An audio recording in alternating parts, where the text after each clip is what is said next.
ภาษีนั้นมีอยู่อย่างอย่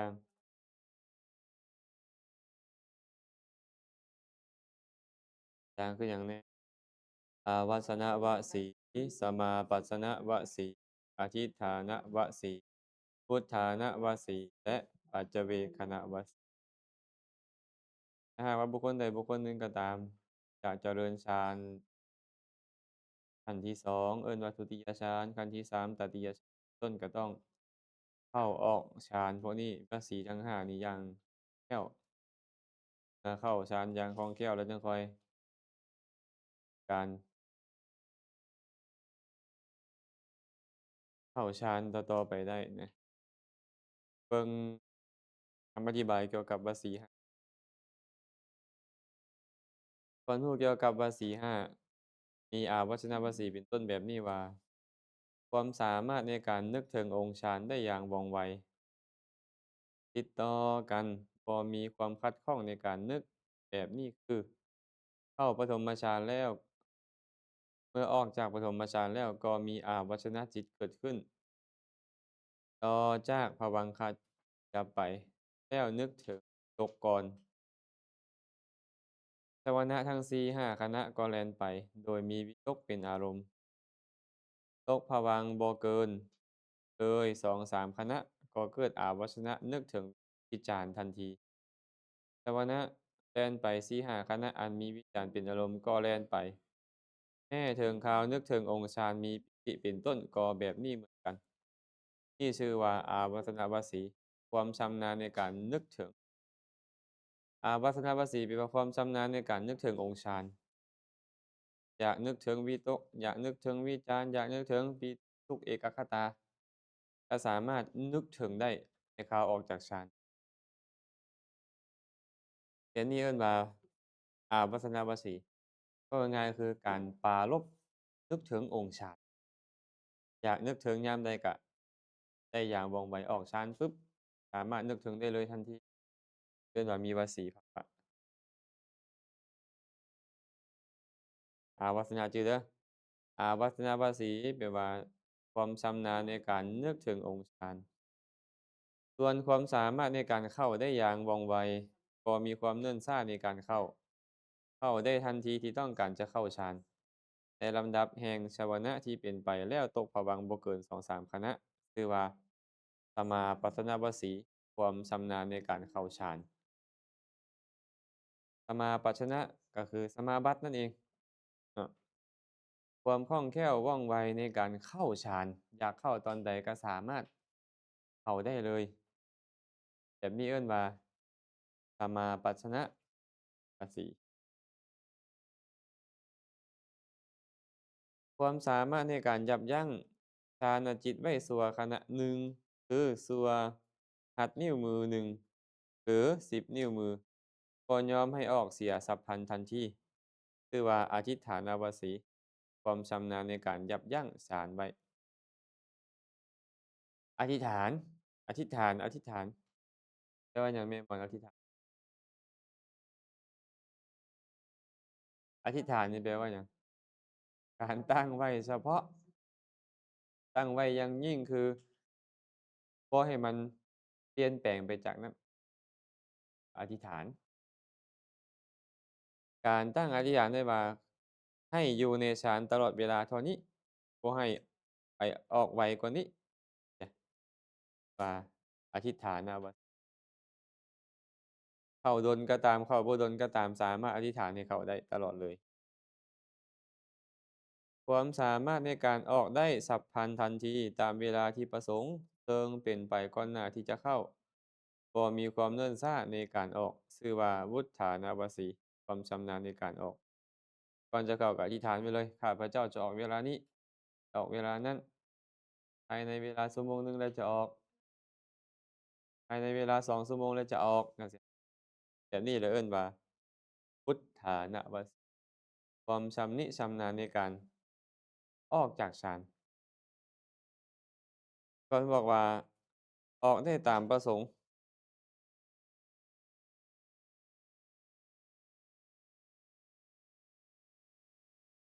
ก่อนหน้าจะเข้านี่ได้ตั้งใจไว้ว่าจะออกเปล่า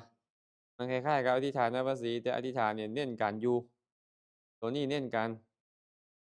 รออกการออกก็ในการกล่าวถึงอาวัตนวสีนั่นแหละเป็นอันกล่าวถึงปัจเจเวกคณวสีแล้วการปรารภเอาองค์ฌานนั่นแหละก็อันเดียวกับการพิจารณาองค์ฌานเพราะว่าชวนะที่พิจารณาองค์ฌานที่อาวัชนะปรารภไว้ก่อนนั่นแหละคือว่าเป็นการพิจารณาองค์ฌาน คำว่าปัจเจเวกคณวสีเป็นไปติดตามอาวัชนะวสีทุกตอนใดที่มีอาวัชนะวสีตอนนั้นก็มีปัจเจเวกคณวสีนำแล้วปรารภเอากับพิจารณากับปรารภเกิดขึ้นก่อนแล้วก็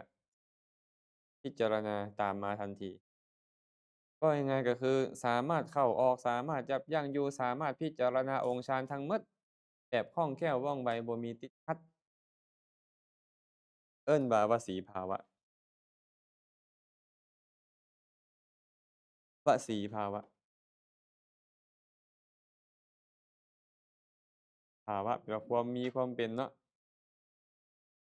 ความเป็นผู้คล่องแคล่วว่องไวนั่นเอง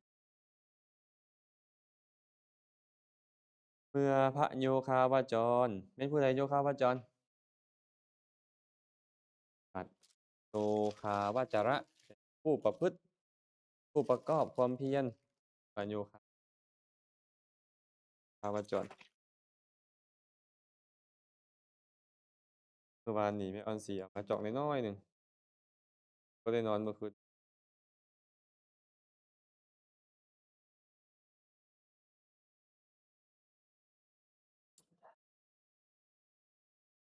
ออกโลออกแอมาถามอาจารย์คือจอยเนาะโหดเนาะอโยคาวจรก็คือผู้ปรารภความเพียรผู้ประพฤติธรรมเนาะเมื่อพระโยคาวจรกระทำบริกรรมในอากาศที่ได้มาเพราะเพิกกสินอย่างใดอย่างหนึ่งอากาศในอากาศอะ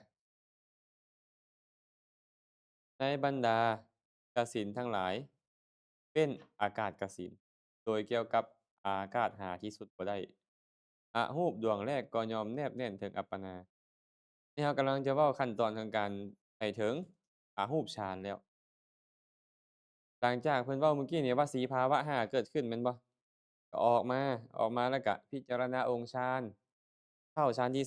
2ออกมาพิจารณาองค์ฌานเข้าฌานที่3โดยการละวิตกละวิจารณ์ไปตามลำดับคำว่าละก็คือบ่ใส่ใจถึงมัน เมื่อบ่ใส่ใจถึงมันซื้อวาระมันเนาะสมมุติว่าแม่หมอนมีผู้บ่าวผู้หนึ่งสมมุติซื่อๆเด้อบ่ใส่ใจถึงเนาะบ่ใส่ใจถึงบ่สนใจคือว่าทิ่มแล้วคือว่าละแล้วแม่นเปล่า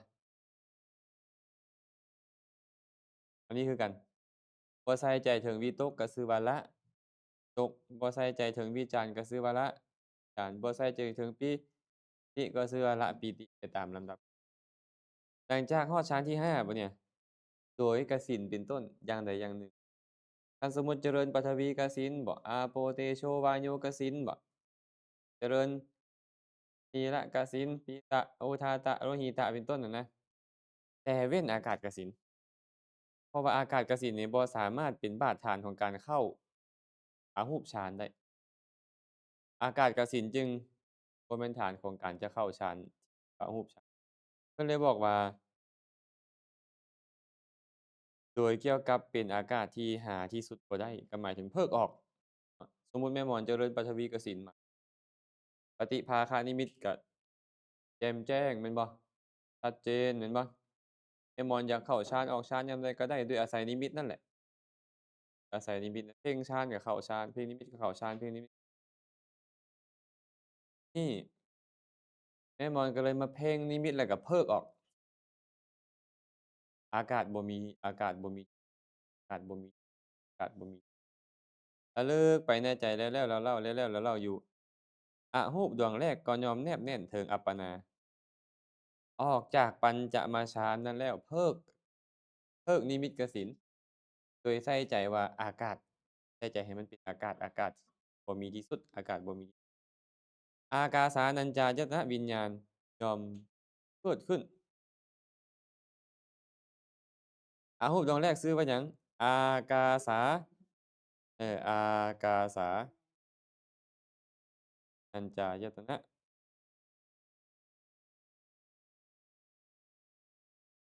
เป็นหยังจึงเอิ้นชื่อมันว่าอากาสานัญจายตนะเพราะเอิ้นชื่อตามสิ่งที่มันเฮ็ดมันเฮ็ดหยังล่ะมันใส่ใจว่าอากาศบ่มีที่ก็เลยเอิ้นว่าอากานันตะอากาสานันตะแต่มีการแปลงตะให้เป็นจะแปลงญะญะตัวเป็นนะแปลงนะนี่มาเป็นญะก็เลยกลายเป็นอากาสานัญจะมาบวกกับอายตนะนี้อายตนะแปลว่าที่อาศัยหรือตั้งก็ได้เลยเอิ้นมันว่าอากาสานัญจายตนะตามสิ่งที่มันเฮ็ดคล้ายๆกับว่ามีพ่อผู้หนึ่งเพิ่นเป็นคนมักหยังดีล่ะพ่อครัวเนาะพ่อครัวหุงข้าวเพิ่นก็เอิ้นว่าผู้หุงหุงผู้ใดล่ะผู้หุงนั่นเด้วะเอากรรมกรมักผสมปูนผู้ใดผู้สมปูนอันนี้คือกันเราเฮ็ดหยังนี่น่ะเราเฮ็ดการบริกรรมในใจว่าอากาศบ่มีที่สุดก็เลยเอิ้นว่าผู้ที่บริกรรมว่าอากาศบ่มีจิตดวงนี้เลยได้ชื่อตามว่าอากาสานัญจายตนะเพราะหลังจากเจริญฌานตัวนี้แล้วจะไปเกิดอยู่บนนี้บ่อนเกิดนั่นเอิ้นว่าอายตนะจะเอิ้นตามชื่อของบ่อนเกิดนั่นแหละว่าอากาสานัญจาเพราะมันมีอากาศบ่มีที่สุดเป็นอารมณ์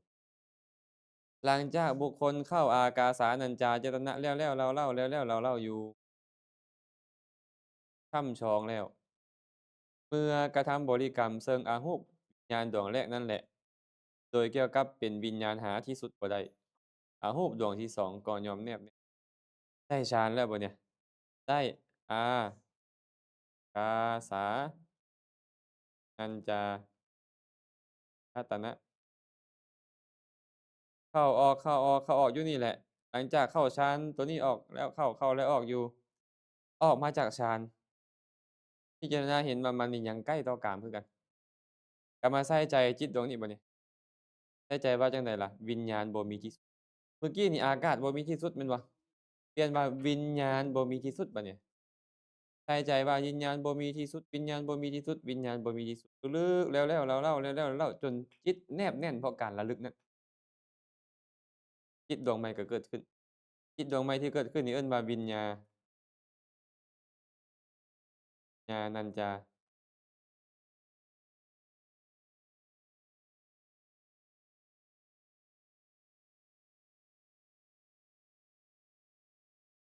แค่ระลึกซื่อๆคล้ายเราก็ระลึกว่าดินอยู่ข้างจังซี้นะเป็นการระลึกใส่ใจว่าวิญญาณน่ะมันบ่มีที่สุด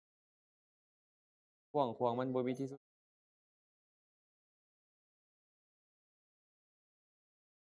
อ๋อมันบ่แม่นการเห็นเนาะการระลึกได้น่ะว่าจิตดวงนี้นะจิตประเภทนี้นี่นะมันหลายมันบ่มีที่สุดบ่มีประมาณบ่การระลึกถึงมันแล้วล่ะใส่ใจกับว่าวิญญาณอันนี้เอิ้นว่าบัญญัติตัวที่เราใส่ใจเนี่ยบัญญัติแต่รู้ล่ะรู้จิตนั้นอารมณ์มันเป็นรู้จิตเนาะแต่เราระลึกไปเนี่ยเอิ้นว่าบัญญัติต่างกันเดะ คำเว้าที่เราระลึกอะนะบัญญัติแต่ว่าตัวไปรู้น่ะรู้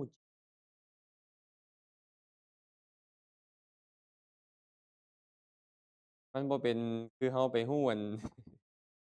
คล้ายๆเรารู้โอ้จิตเราฟุ้งซ่านเนาะจิตเราแนบแน่นเนาะคล้ายๆเรารู้ไปนี่แล้วตอนที่เรารู้อะนะมันเป็นแบบใดมันบ่เป็นรูปบ่เป็นหางเดะมันก็ระลึกรู้แต่ว่านี่แหละแต่รู้จากจิตประเภทนี้มันเป็นแบบนี้แล้วก็ระลึกถึงมันนั่นแหละโดยอาศัยการบริกรรม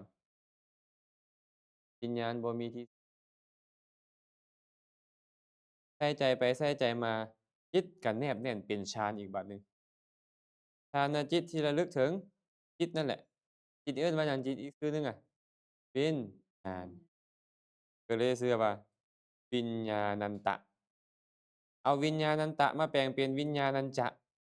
มาบวกอายตนะ ก็เลยแปลว่าอายตนะที่มี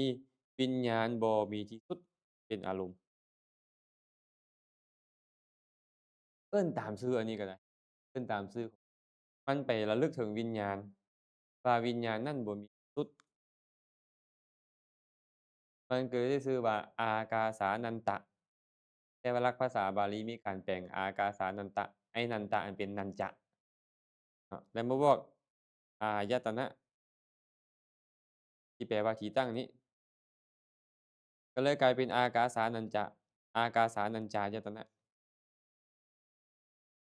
เพราะเหตุที่มันไปฮู้วิญญาณมันทันบ่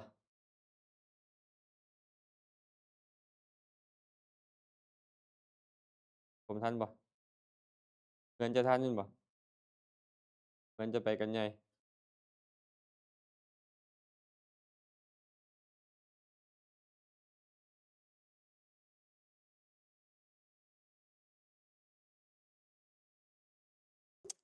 บ่พ้นจากขันธ์ห้าได้แต่วิญญาณที่เอิ้นว่าฌานอะนะฌานจิตดวงที่เอิ้นว่าอากาสานัญจายตนะฌานนี่นะแต่ว่าในฌานจิตนี่จิตหนึ่งนี่น่ะจิตดวงหนึ่งเนี่ยมันบ่ได้มีแค่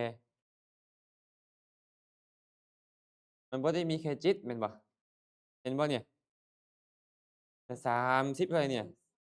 30อย่างเนี่ยอยู่เนี่ยมี30อย่างอยู่กับมันนี่ก็มีหยังได้ล่ะ ผัสสะเวทนาสัญญาเจตนาเอกคตาชีวิตินทรีย์มนสิการวิตกบ่มีแล้ววิจารณ์บ่มีแล้วปิติบ่มีแล้วตัวเนี้ยเพราะมันละได้แล้วเห็นเปล่าให้ตัดออกไป3อย่างนั่นน่ะมีหยังอีกล่ะโสภณสาธารณเจตสิกอีกเท่าไร19อามีหยังอีกวะเนี่ยปัญญานำวิรติตัดไปกรุณามุทิตาตัดไปเปล่ามีฉันทะเข้ามามีวิริยะเข้ามาอัญญสัมมานาเจตสิกได้เท่าไรลบออก3วิตกวิจารณ์ปีติ10บวก19เป็นเท่าไร 29บวกปัญญาตัวหนึ่งเป็นเท่าไร30อยู่ถามว่า30นี่น่ะมีหยังแหน่ล่ะก็สงเคราะห์ก็เป็นเวทนาสัญญาสังขารและวิญญาณ30แบ่งเป็นเวทนา1แบ่งเป็นสัญญา1สังขารก็1020 8กับวิญญาณอันหนึ่งคันเอิ้นรวมกับธรรมชาติ31โดยเป็นจิตวิญญาณอันหนึ่งเป็นเจตสิก30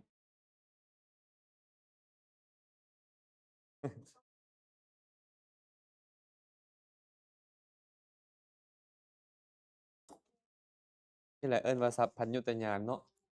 เฮาละมาฮู้ตามก็ยังยากเลยแม่นบ่เพิ่นละเป็นคนคั่วให้ฮู้โอ๊ย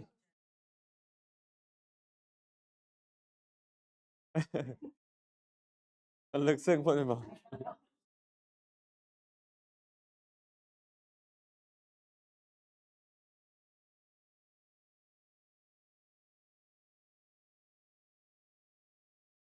แต่ว่าเราได้มาเข้าใจว่าโอ้พระพุทธเจ้านี่เนาะปัญญาของพระองค์ลึกซึ้งเนาะเสียบแหลมเนาะแหลมคมเนาะฮู้ทุกสิ่งทุกอย่างอะนะ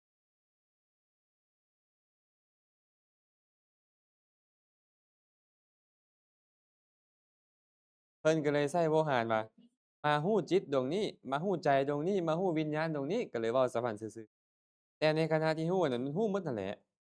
แต่ว่าเน้นที่จิตเป็นประธานครับเราก็เลยว่าตัวนี้นี่น่ะมันมาฮู้ดวงนี้เมื่อมันมาฮู้ดวงนี้อะมันเกิดขึ้นก็เลยเอิ้นมันว่าวิญญาณัญจายตนะทีนี้ต่อไปบัดนี้ออกจากจิตดวงนี้แล้ว มาบริกรรมมาใส่ใจใส่ใจดวงเก่านี่แหละใส่ใจดวงใดล่ะมาใส่ใจดวงนี้แต่เปลี่ยนวิธีคิดบัดเนี่ยเปลี่ยนวิธีคิดแทนที่จะใส่ใจว่าวิญญาณบ่มีที่สุดให้ใส่ใจว่าญาณน้อยหนึ่งก็บ่แต่ก่อนมันคือกว้างใหญ่ไพศาลหลายคือสิบ่มีที่สุดแต่บัดนี้มาใส่ใจใหม่ว่าวิญญาณน้อยหนึ่งก็บ่มีญาณน้อยหนึ่งก็บ่มีวิญญาณตัวเนี้ยน้อยหนึ่งก็บ่มีน้อยหนึ่งก็บ่มีใส่ใจแล้วๆเล่าๆแล้วๆๆบริกรรมไปในใจจิตดวงนี้ก็เกิดขึ้น จิตดวงนี้เกิดขึ้นนี้เอิ้นมันว่าอากินจัญญายตนะ อากินจัญญายตนะแปลว่าน้อยหนึ่งก็บ่มีมันใส่ใจว่าน้อยหนึ่งก็บ่มีนั่นแหละเอิ้นว่าอากาจิอากินจัญญายตนะอากินจะนะมาทีแรกอะนะอากินจะนะมาเป็นอากินจัญญะจากความบวกกับอายตนะก็เลยกลายเป็นอากินจัญญายตนะแปลว่าอิหยังน้อยหนึ่งก็บ่มีเอาตามสิ่งที่มันไปใส่ใจครับแสดงว่าทั้งดวงที่2นี้ทั้งดวงที่3นี้ต่างก็มีดวงที่1เป็นอารมณ์แต่ว่าดวงที่2ใส่ใจความมีดวงที่3ใส่ใจความบ่มีฌานตัวนี้ก็เลยเอิ้นว่าอากินจัญญายตนะ หลังจากนั้นเข้าฌานแล้วออกเข้าฌานแล้วออกเข้าฌานแล้วออกอยู่จนช่ำชองแล้วมาใส่ใจตัวนี้บัดนี้มาใส่ใจ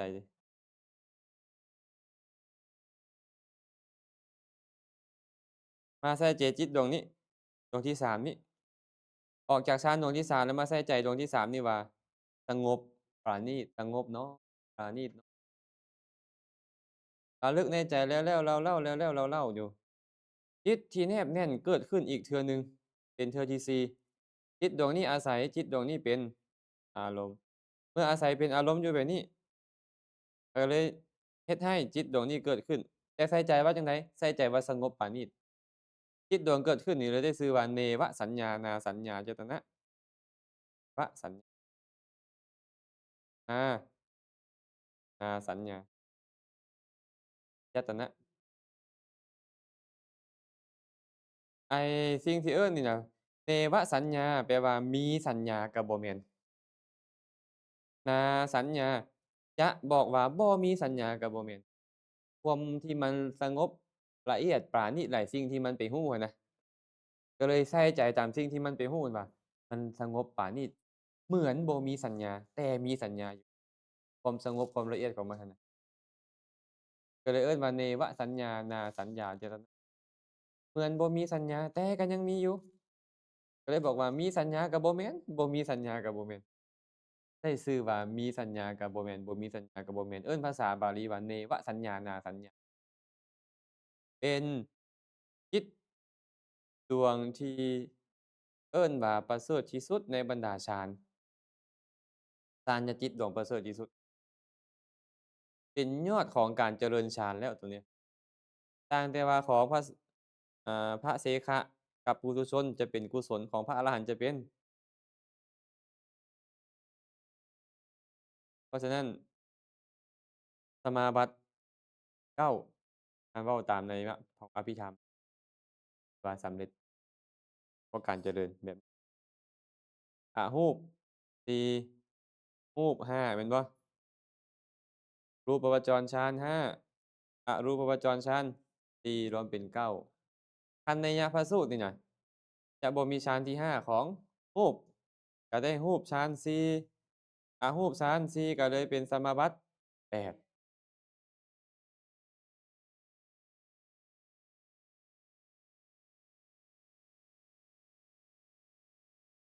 เชื่อมคือกัน ต้องได้ใส่ใจตลอดแต่มันเป็นแบบนี้เดะสมมุติว่าไม่ออกสิไว้เจริญฌานด้วยอากาสาซะเนาะไม่ออกสิไว้ล่ะเจริญฌานด้วยอากาสาตัวนี้แม่นบ่แต่ว่าฌานบ่เสื่อมไม่ออกสิไว้ตายตัวนี้มันก็เฮ็ดนำท่าที่ไปเกิดอันนี้นี่หมายถึงพวกเขาก็สามารถเจริญได้ตอนนี้น่ะแต่ว่าหลังจากไม่ออกสิไว้ได้ปุ๊บจุติจากโลกนี้ไปมันก็ส่งผลเป็นดวงนี้นำไปเกิดไสไปเกิดในอากาสานัญจายตนะภูมิคันไม่ออกสิไว้บ่เจริญอิหยังต่อพวกนี้มันก็บ่เกิดขึ้นอีกแล้วตายแล้วก็กลับมา แต่ว่ามันบ่ตกนรกเลยพวกเนี้ยเพราะเหตุที่มันมีกุศลแวดล้อมมามันก็มาเป็นมนุษย์มาเป็นเทวดาที่มีปัญญาหลายกลุ่มเนี้ยแต่ว่า20,000มหากัปป์อะไปอยู่20,000มหากัปป์พระพุทธเจ้ามาจักองค์แล้วบ่ฮู้กำลังของการเฮ็ดเจริญจิตนี่จิตมีอำนาจหลายขนาดนี้พระองค์ทรงจิตของพวกเรานี่นะมันมีอำนาจหลายแต่ว่ามันต้องอาศัยการอบรมถ้าซั้นเราจะบ่มาตัวเองได้จิตนี่มันมีอำนาจหลายอีหลีแต่ว่าเราต้องอบรมมันต้องอบรมมัน พระโพธิสัตว์บ่ขึ้นจักเทื่อเพราะพระโพธิสัตว์บ่ไปชั้นนี้เป็นหยังบ่ไปล่ะมันบ่ได้เจริญบารมีแต่เจริญฌานบ่เจริญฌานได้แต่บ่น้อมใจไปอย่างหลายเพิ่นก็ไปแต่รูปวจร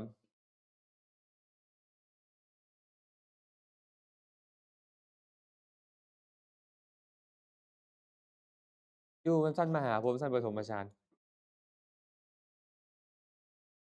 แม่นชั้นปฐมฌานภูมิอยู่ตายแล้วก็เกิดอยู่หั้นตายแล้วก็เกิดอยู่หั้นซี้นะบ่ได้แม่นพวกนี้เดะพวกนี้นี่20,000เด้อนี่ชั้นวิญญาณัญจายตนะ40,000ชั้นอากินจัญญายตนะ60,000เทวสัญญานาสัญญายตนะ84,000กับมันโดนแรง เป็นหยังพระพุทธเจ้าจังเว้าในอัคคณสูตรคันผู้ใดเคยได้ฟังเนาะอาตมาเทศน์เรื่อยๆดอกพระพุทธเจ้าบอกว่าพระอรหันตสัมมาสัมพุทธเจ้าอุบัติขึ้นแล้วในโลกตรัสรู้ชอบได้โดยพระองค์เองธรรมะที่พระองค์ตรัสรู้แล้วแสดงไว้เป็นไปเพื่อความสงบระงับเป็นไปเพื่อรู้แจ้งเพื่อพระนิพพานพระองค์แสดงไว้แล้วแต่บุคคลนั้นไปเกิดในเทพนิกายที่มีอายุยืนถามว่าเทพนิกายที่มีอายุยืนเนี่ยมี2จำพวกพราะทม1อสัญญีสัตว์อสัญญีสัตว์นี่ก็500มหากัป 500มหากัปแต่ว่าเพิ่นนี่น่ะมีแต่รูปบ่รูปร่างกายบ่มีจิตใจเลยจิตใจดับไปในช่วงนั้น500มหากัปนี่มีแต่รูปนั่งโกโรอยู่เป็นคือตัวดักแด้นี่เป็นคือรูปปั้นนี่แต่ก็ชื่อว่าสัตว์จำพวกหนึ่งเพิ่นเลยเอิ้นว่าสัตว์ที่มีขันธ์เดียวมีแต่รูปขันธ์เวทนาสัญญาสังขารวิญญาณบ่มีตอนนั้นดับแต่บ่แม่นดับเหมือนนิพพานเดะดับแล้วกลับมาเกิดใหม่มีแต่รูปเกิดและประเภทที่2ก็คือนี่แหละอรูปนี่แหละ พระพุทธเจ้าจะอุบัติขึ้นมาปานใดก็ตามแต่พวกนี้บ่มีหูมาฟังธรรมเพราะบ่มีรูป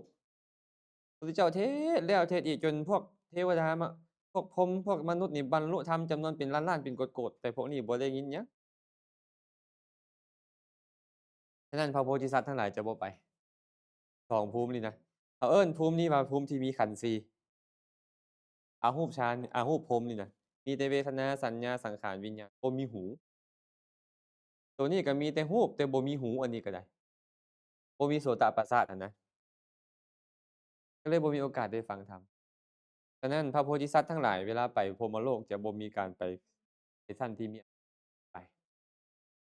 บ่มีประโยชน์เพิ่นไปสถานที่เพิ่นหลังจากถูกพยากรณ์แล้วบ่ไปก็คือนี่แหละเทพที่อายุยืนแบบนี้แล้วก็ทาวาสเท่านั้น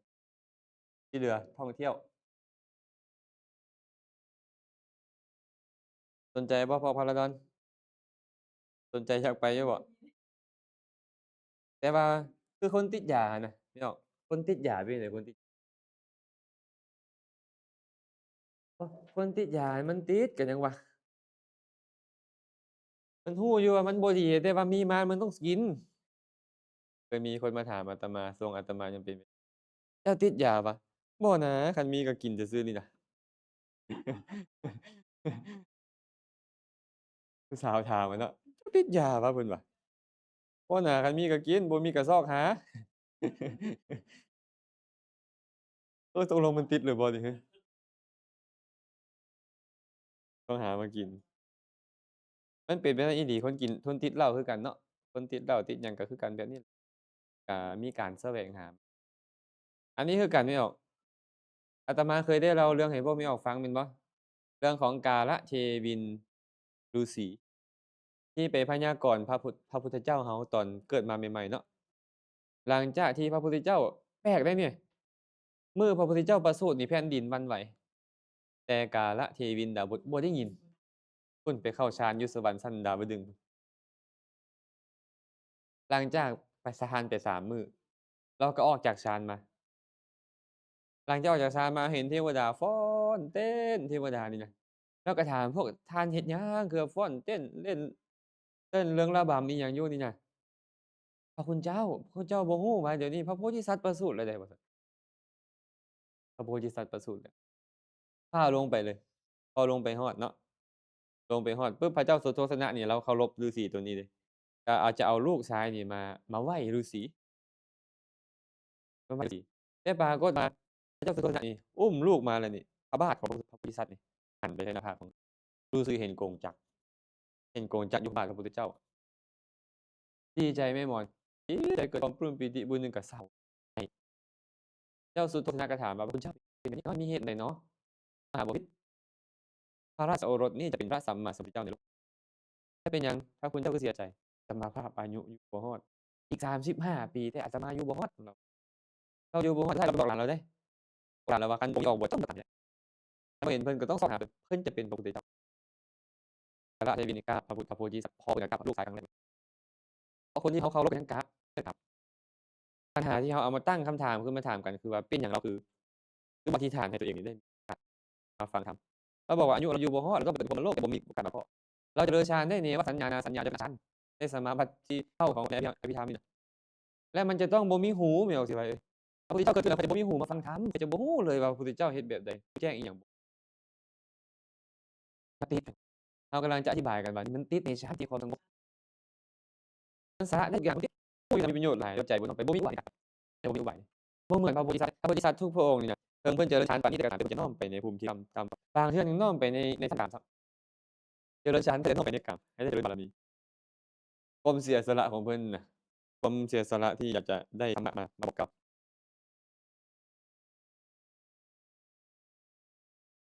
ฟังดังบ่แม่นหูตาดังลิ้นกายบ่มีจิตใจอ้าวบ่มีใจจั่งใดเนาะก็น้ำเด้อ้าวกระเทยเท่ากันแล้วมาเบิ่งก่อนขันธ์ห้ามีหยังแหน่ขันธ์ห้ารูปเวทะสัญสังขารและรูปเวทนาสัญญาสังขารและวิญญาณนี่นะเราบ่มีแต่รูปไอ้พวกผมเนี่ยรูปนี่เราบ่มีแต่เรายังมีเวทนาสัญญาสังขารและวิญญาณไอ้ใจที่เราเอิ้นว่า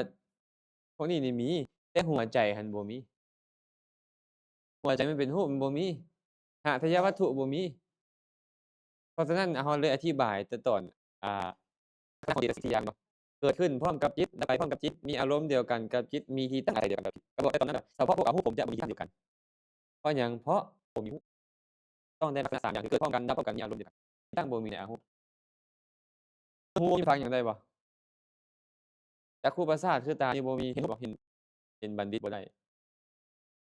หูดังลิ้นกายนี่บ่มีอยู่ในพวกผมนะในพวกผมก็มีบ่มีหยังในพวกผมเนี่ยคำว่าบ่มีดังบ่มีตัวดังบ่มีคานประสาทบ่มีชิวหาประสาทบ่มีกายประสาทบ่ฮู้มันบ่ฮู้หาผมนี่บ่เจ็บฮู้ปวดอิหยังบ่ได้กิน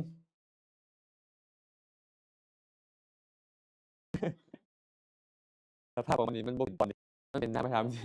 มันก็เลยบ่จำเป็นต้องไปที่ตั้งมันมีเกิดพร้อมกันดับพร้อมกันอาศัยกันและกันแต่มันบ่มีที่รองรับเอาล่ะคิดเนาะมันน่าจะเป็นแบบนี้แต่ว่าแล้วมันบ่เป็นรูปมันก็เลยบ่เป็นตอนบ่เป็นโตบ่เป็นตนไปนะแต่ว่าพระพุทธเจ้าฮู้ได้จังไดเนี่ยข้อยเขาละงึดน่ะเดี๋ยวนี้ไปฮู้ได้จังไดแบบนี้แม่นแต่ความรู้สึกบ่ได้ไปนี่บ่ได้ไปหั้นอีกนะบ่ได้ขี่รถไปนี่บ่ได้นั่งยนต์ไปหั้นอีกเดะเพราะมันอยู่คือจะอยู่บ่อนเก่านี่นะแต่ว่าฮู้อันนี้ฮู้แต่เจริญฌานต่อได้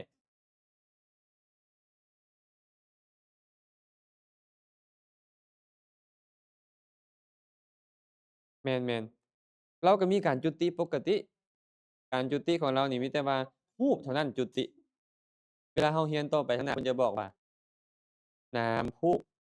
นามฮูกนามฮูกฮูกนามจังซี้เป็นต้นตายนี่เรามีแต่น้ำอันนี้น่ะเรานี่น่ะคันแม่นว่าออกสิไว้เจริญอากาสานัญจายตนะได้ไปเกิดอยู่นี้คันแม่นออกสิไว้จะเจริญฌานต่อนี่น่ะอย่างน้อยก็ได้ฌานนี้คือเก่าหรือเจริญฌานที่2ที่3ที่4ได้แต่ว่าจะมาเจริญฌานพวกนี้บ่ได้แล้วบ่เอาแล้วเพราะบ่มีรูปแล้วคันว่าแม่นออกสิไว้เจริญฌานนี้ได้คือเก่าเนาะเจริญอันตัวเนี้ยมันก็มาเกิดอยู่บ่อนเก่านี่แหละมันก็มาเกิดอยู่บ่อนเก่านี่คันเจริญฌานต่อไปมันก็เกิดอยู่บ่อนใหม่เจริญฌานต่อไปได้ก็เกิดอยู่บ่อนใหม่บัดนี้ แต่ว่าคันว่าแม่นออกสิไว้เจริญฌานได้ปึ๊บอยู่โลกมนุษย์นี่นะได้เนวสัญญานาสัญญาจตนะทรงพ้นเป็นตัวนี้ไปเกิดอยู่แล้วแม่นออกสิไว้ก็จะเจริญได้แต่ตัวนี้ บ่สามารถมาเจริญตัวต่ำกว่าได้แล้ว เพราะละได้แล้วบ่ยินดีบ่พอใจแล้วคันได้จั่งซี้คันสมมุติว่าเจ้าสิไปเจริญฌานตัวนั้นได้อ้าวก็เพิ่มไปอีก 84,000กับนั่นแหละเจริญกับเจริญนั่นแหละอ้าวเจริญนั่นแหละสูงเลยสูงเลยบ่ได้แต่คันแม่นว่าสิไปเจริญได้วิญญาณอากินจัญญาตัวนั้นก็สิได้ก็สามารถเจริญอากินจัญญาตัวนั้นได้สามารถเจริญเนวสัญญาณได้แต่จะบ่เอาต่ำกว่าหั้นแหละแต่ว่าบ่เฮ็ดต่อได้บ่ได้บางต้นเขาบ่เฮ็ดต่อเขาบ่เจริญฌานต่อ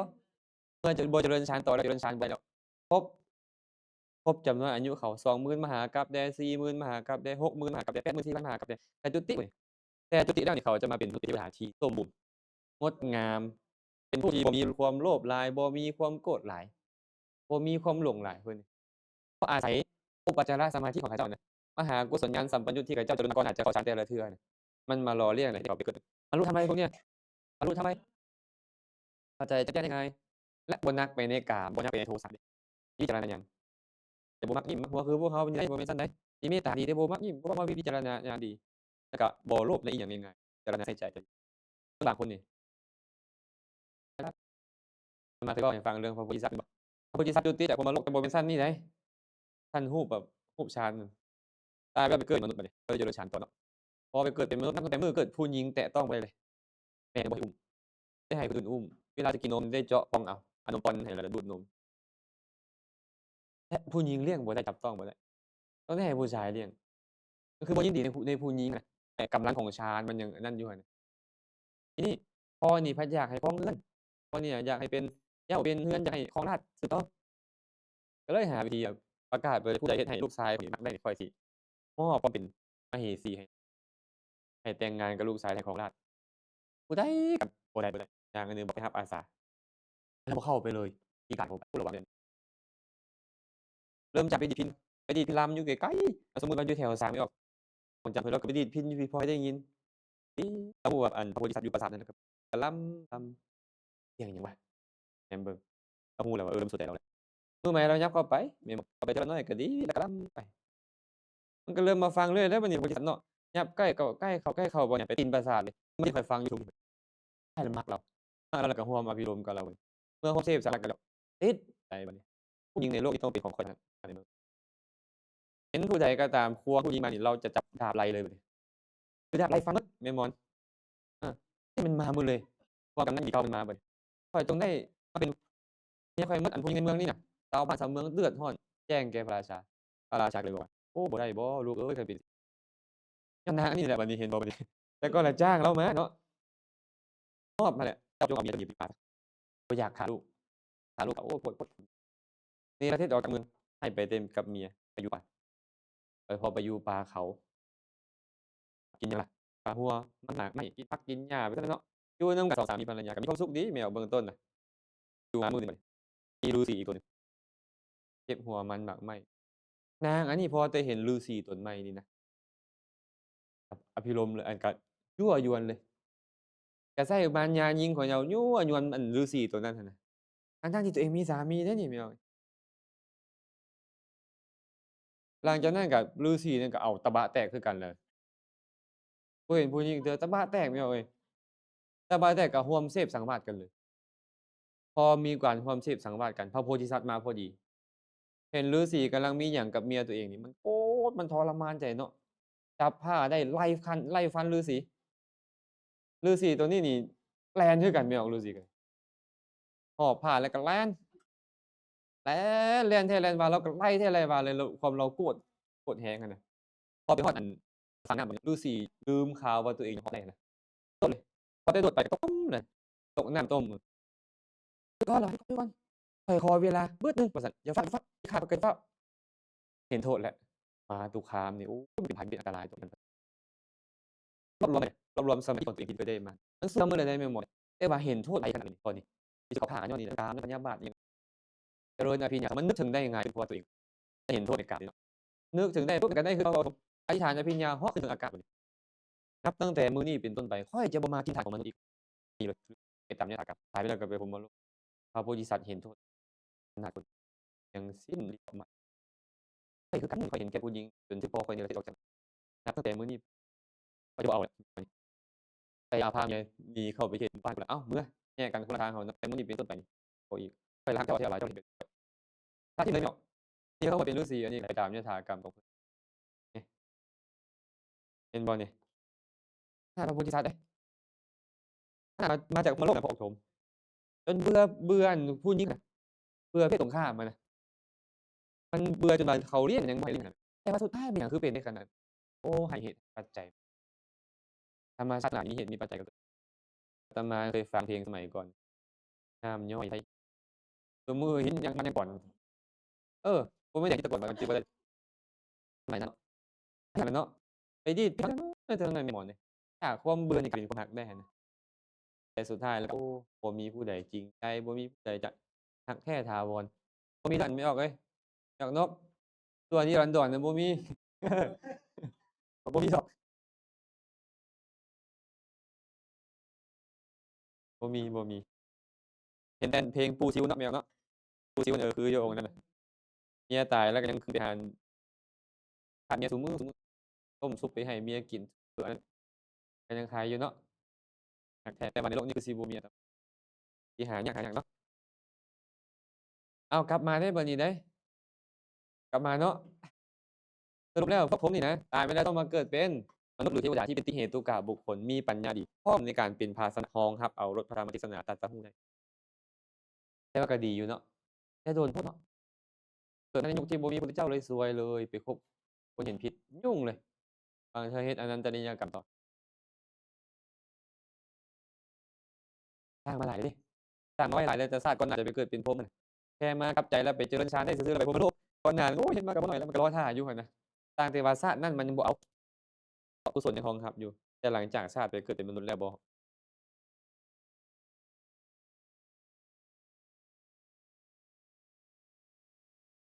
มันเป็นไปนั่นแต่ก็ยังใคร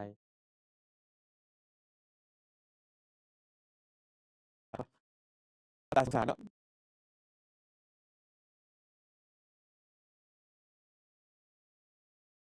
พอเข้าใจแล้วเนาะลำดับการเจริญฌานนี่เนาะแต่สูงสุดแล้วก็คือเนวสัญญานาสัญญายตนะสูงสุดแล้วอายุสูงสุดแม่นพรหมชั้นนี้ในบรรดากรรมฐาน10อย่างที่เหลือเมื่อพระโยคีกระทำบริกรรมปรารภอารมณ์มีพุทธคุณเป็นต้นคือเอานิมิตนั้นด้วยดีแล้วบริกรรมยอมตั้งมั่นในนิมิตคืออุคหานิมิตและอุปจารฌานก็ย่อมสำเร็จไอ้10อย่างที่เหลือแม่นหยัง พุทธานุสติธัมมานุสติสังฆานุสติศีลานุสติจาคานุสติเทวตานุสติอุปสมมานุสติมรณานุสติอาหาเรปฏิกูลสัญญาจตุธาตุววัฏ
ฐานกรรมฐานเหล่านี้นี่นะบ่ได้ฌานบ่ได้ฌานพิจารณาคุณพระพุทธเจ้าพิจารณาส่ำใดก็บ่ได้ฌานพระเจ้าคือว่าเสียงขาดๆหายๆคล้ายมีเสียงแทรกสงสัยอันนี้มันบ่ดีแล้ว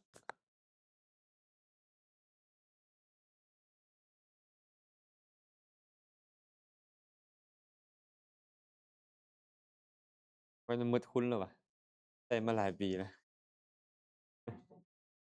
อันใหม่ก็บักแพงๆมานี่น่ะเขาซื้อถวาย20,000พู้นน่ะเฮ็ดพู้นน่ะบักแพงๆเป็นหยังว่ากระเดี้ยกระดอกปานนั้นเนาะบ่มีบ่อันแนวถึกๆอะเนาะของดีๆถึกๆยังบ่มีบ่แม่นจั่งซั้น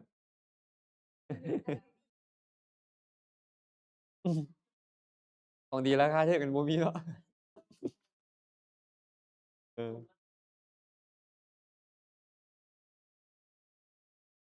มาเด้อของดีราคาถูกมาเลือกเอาเด้อเพิ่นก็โอ๊ย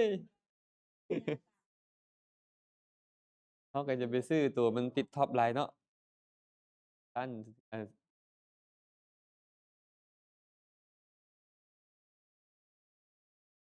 เอามาเบิ่งคำว่าเพิกกสิณหน่อยหนึ่งเนาะน่าจะได้เนาะคุณบาสุกได้บ่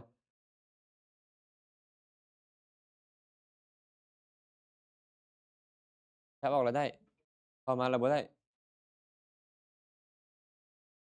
มันเป็นขายอิหยังนี่นะเอามาเบิ่งคำว่าเพิกกสิณเด้อเพิกกสิณบ่มีมนสิการได้แก่ถอนขึ้นคือบ่ใส่ใจเทิงดวงนิมิตนั้นใส่ใจในความบ่มีเอิ้นว่าเพิกกสิณ ท่านอาจารย์กล่าวว่าเว้นอากาสะ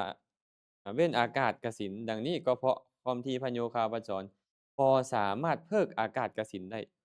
เพราะว่าอันที่บุคคลจะเพิกอากาศเพื่อให้เป็นที่ว่างนั้นฐานะนั้นบ่มีอากาศมันเป็นอากาศอยู่แล้วจะไปเพิกอากาศได้จั่งใดกสิณก็เลยเหลือแค่9อย่างที่จะสามารถเป็นบาดฐานของการเจริญอรูปฌานได้ โดยเกี่ยวกับเป็นอากาศที่หาที่สุดบ่ได้คือกระทำบริกรรมปรารภอากาศอันเป็นช่องว่างที่กสิณถูกเพิกไปว่าอานันตังอากาสังอานันตังอากาสังก็แปลว่าอากาศหาที่สุดบ่ได้หรืออากาศบ่มีที่สุดอากาศบ่มีแม้ในการเจริญอากินจัญญาเจตนะฌานก็เหมือนกันอาจารย์กล่าวว่าแม้จะบ่กล่าวว่าอานันตังอานันตังหาที่สุดบ่ได้กล่าวเพียงแต่ว่าอากาสังอากาสังอากาศก็ได้หรือวิญญาณังวิญญาณังวิญญาณวิญญาณ ถึงจะบ่ได้กล่าวว่าวิญญาณบ่มีที่สุดวิญญาณบ่มีที่สุดก็ตามจะกล่าวว่าวิญญาณแบบนี้ก็ได้คือกันเพิ่นว่าขอแค่เป็นอุบายในการเจริญให้จิตแนบแน่นลงเท่านั้นคำว่าเมื่อกระทำบริกรรมอาหูปดวงที่3นั่นไปว่านี่สงบนี่ปราณีตอันนี้ตอนเจริญเนวสัญญาแม่นบ่อยากได้เนวสัญญาก็เลยออกจากฌานที่3มาใส่ใจว่านี่สงบนี่ปราณีตคือเจริญไปว่านี่สงบนี่ปราณีตเพราะความที่อาหูปดวงที่3นั้นมีเพียงความบ่มีแห่งอาหูปดวงที่1อันเป็นอารมณ์ของอาหูปดวงที่2เป็นอารมณ์อาหูปดวงที่4ก็ย่อมแนบแน่นใส่ใจแต่ว่าจิตที่เอิ้นว่าอากินจัญญาญาตนะวิญญาณนั่นน่ะมันสงบแท้ปราณีตแท้ใจสัมผัสส่วนรูปาวจรปัญจมฌานที่เป็นไปโดยเกี่ยวกับอภิญญาบัดนี้มาเข้ามาอภิญญาจักหน่อย ยอมแนบแน่นในอารมณ์ทั้งหลาย มีรูปารมณ์เป็นต้น ตามสมควรแก่พระโยคาวจร ผู้ออกจากปัญจมฌานอันเป็นบาตรแห่งอภิญญากระทำบริกรรมนึกถึงอารมณ์ที่จะอธิษฐานเป็นต้นชื่อว่าอภิญญาผู้ใดก็ตามอยากจะเจริญอภิญญาเฮ็ดให้ตัวเองเหาะเหินเดินอากาศได้แปลงร่างได้หายโตได้เป็นต้นนี่นะต้องเข้าปัญจมฌานอันเป็นบาตรเข้าปัญจมฌานอันเป็นบาตรและออกจากฌานมันจังอธิษฐาน พวกเราเคยได้ยินเนาะพระโมคคัลลานะไปปราบนันโทปนันทนาคราชแม่นบ่ฮู้บ่นี่น่ะเคยสวดพระหุงส์บ่เออนั่นแหละเพิ่นเว้าเรื่องของพระโมคคัลลานะไปปราบนาคตัวนั้น ด้วยการอธิษฐานแปลงร่างกายให้เป็นนาคคือกัน ให้ไปพบความยิ่งใหญ่ของนาคตัวนั้นอีก พระพุทธเจ้าชนะด้วยอุบายนั้นเพิ่นเลยเขียนไว้ใน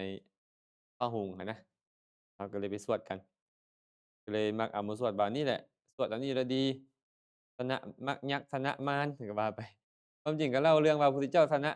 พญามารแบบใดชนะองคุลิมานแบบใดชนะนางจินจะมนวิกาแบบใดจังซี้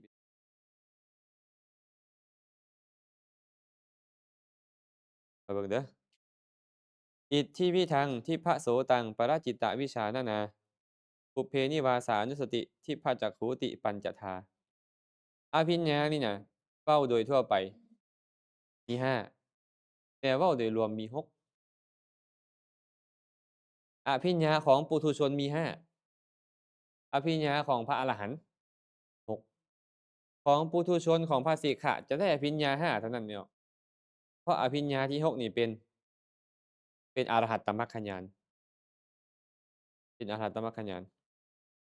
เอามาเบิ่งเนาะเพิ่นบอกว่าอภิญญามี5อย่างคืออิทธิวิทะการแสดงฤทธิ์ทิพโสตะทิพปรจิตตวิชานานาความรู้แจ้งซึ่งจิตผู้อื่น ปุพเพนิวาสานุสติญาณญาณที่เป็นไปกับสติระลึกรู้ขันธ์ที่เคยอาศัยในอดีตทิพจักขุทิพย์บางเทื่อนี่มันมีหลายอันที่เพิ่นเว้าไว้เนาะจุตุปาตญาณบ่อนาคตังสญาณบ่จั่งซี้ยถากรรมูปคญาณก็เว้าแต่ว่าอันเดียวกันต่างแต่อาการอันแปลกมันออกไปซื่อๆสงเคราะห์เข้าในทิพจักขุนี้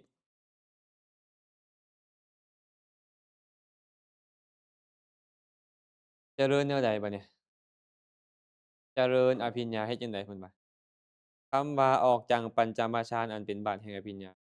หมายความว่าพระโยคาวาจรฝึกจิตโดยอาการ14อย่างมีการเข้าฌานเป็นต้นอาตมาอธิบายให้ฟังแล้วเนาะฌานทั้ง8หรือฌานทั้ง9อะนะเป็นรูป5เป็นอารูปอารูปเท่าใดอารูป4เข้าตัวนี้เนาะสมมุติว่าอ้าวเจริญกสิณกินเสียเข้ามาตามลำดับเข้ามาตามลำดับแล้วก็ออกมาเข้าตัวนี้ออกมาเข้าตัวนี้ตามลำดับเฮ็ดแบบนี้อะแม่นบ่เข้าแล้วเข้าแล้วเข้าแล้วเข้าแล้วแล้วบ่พอส่ำนั้นบัดเนี่ยอ้าวเจริญกสิณดินเข้านี้ออกจากนี้มาเจริญกสิณ กสิณลมเข้าอันตัวที่2กสิณไฟเข้าตัวที่3กสิณน้ำเข้าตัวที่4จังซี้เป็นต้นนี่น่ะเปลี่ยนกสิณไปเรื่อยแม่นบ่ออกมาแล้วก็เจริญมาแบบนี้แล้วก็เข้าสลับเลยบ่อยากเข้าที่2ไปเข้าที่3ไปเข้าที่5ไปเข้าที่นี่ไปเลยแบบนี้เข้าจนว่ามันช่ำชองนึกตอนใดก็ได้แล้วบัดนี้อาการ14อาการเพิ่นว่าจะเข้าจะออกแบบข้ามขั้นก็มีแบบไปตามลำดับก็มีแบบถอยกลับก็มีทั้งไปทั้งถอยก็มีเข้าแล้วเข้าอีกเข้าแล้วเข้าอีกจนช่ำชองหมดทุกอย่างเลยอืม กสิณที่จะเข้าและเฮ็ดได้นี่นะเพิ่นบอกว่า8เนาะ8อันที่จะเป็นฐานของตัวนี้นี่เนาะแต่ก็รวมไปถึงอ่าพวกอากาสะพวกนั้นก็รวมสงเคราะห์เข้าไปในโอทาตะแล้วเป็นต้นนั้นจะมีการเข้านี่แหละภูตกสิณวรรณกสิณนี่สลับไปสลับมาแม่นบ่เข้าจนว่ามันช่ำชองขนาดเพิ่นจึงบอกว่าคนได้ฌานนี่นะคนเป็นร้อยเป็นพันจะได้ฌานผู้หนึ่งและผู้ได้ฌานเป็นร้อยเป็นพันจะได้อภิญญาผู้หนึ่งต้องช่ำชองผู้บ่มีอุปนิสัยก็บ่ได้บ่แม่นจะได้ทุกคนเดะ อ้าวหลังจากที่เฮ็ดจนช่ำชองแล้วโดยอาการ14อย่างนี้แล้วในกสิณทั้งหลายโดยอนุโลมตามลำดับเป็นต้นกระทำให้เหมาะควรแก่อภินิหารคือการเข้าสำเร็จตามจุดประสงค์เข้ารูปาวจรปัญจมฌานเข้าปัญจมฌานอันมีปฐวีกสิณเป็นต้นเป็นอารมณ์สมมุติว่าแม่พรหมตอนเนี้ยแม่พรหมอยากจะ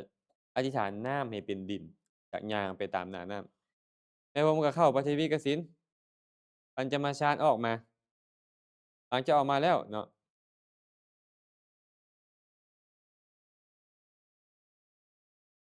แล้วก็มาอธิษฐานบัดเนี่ยมาอธิษฐาน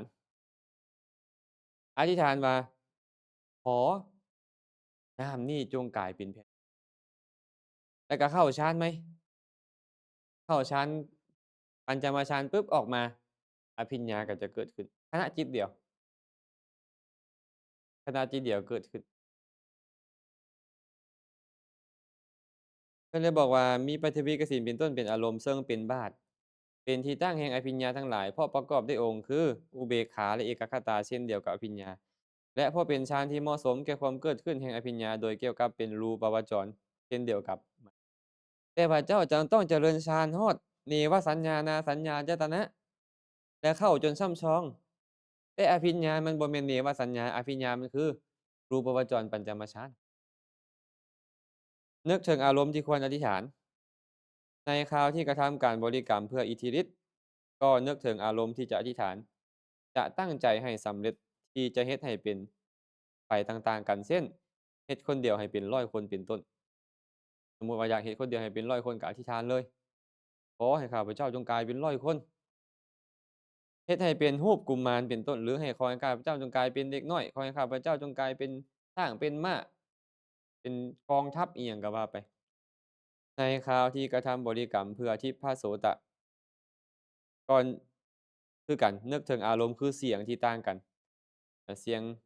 หยาบๆเสียงดังเสียงละเอียดเสียงค่อยก็นึกไปแล้วก็อธิษฐานในคราวที่กระทำบริกรรมเพื่อเจโตปริยญาณนึกถึงอารมณ์ที่จะอธิษฐานคือจิตอันมีประเภทมีราคะเป็นต้นจิตของเขาและอธิษฐานว่าขอให้ข้าพเจ้าจงรู้จิตคนผู้นี้ โดยอาศัยการเห็นสีสันของน้ำหล่อเลี้ยงหัวใจทางช่องทางในคราวที่กระทำบริกรรมปุพเพนิวาสานุสติญาณก็นึกถึงอารมณ์ที่จะอธิษฐานนึกถึงขันธ์ที่เคยอาศัยอยู่ในภพก่อนนึกไปก่อนแล้วก็อธิษฐานอันมีประเภทจุติเป็นต้นจุติจิตเป็นต้นที่เป็นไปในภพก่อนๆนั่นหรือว่าในสมัยที่มีการกระทำบริกรรมเพื่อทิพจักขุก็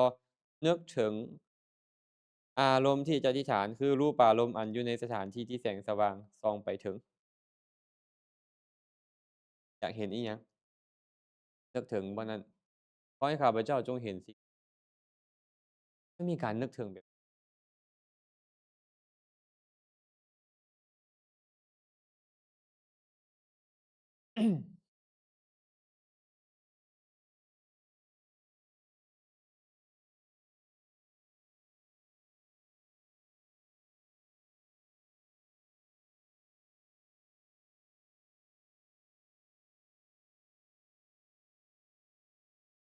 จิตนี่มี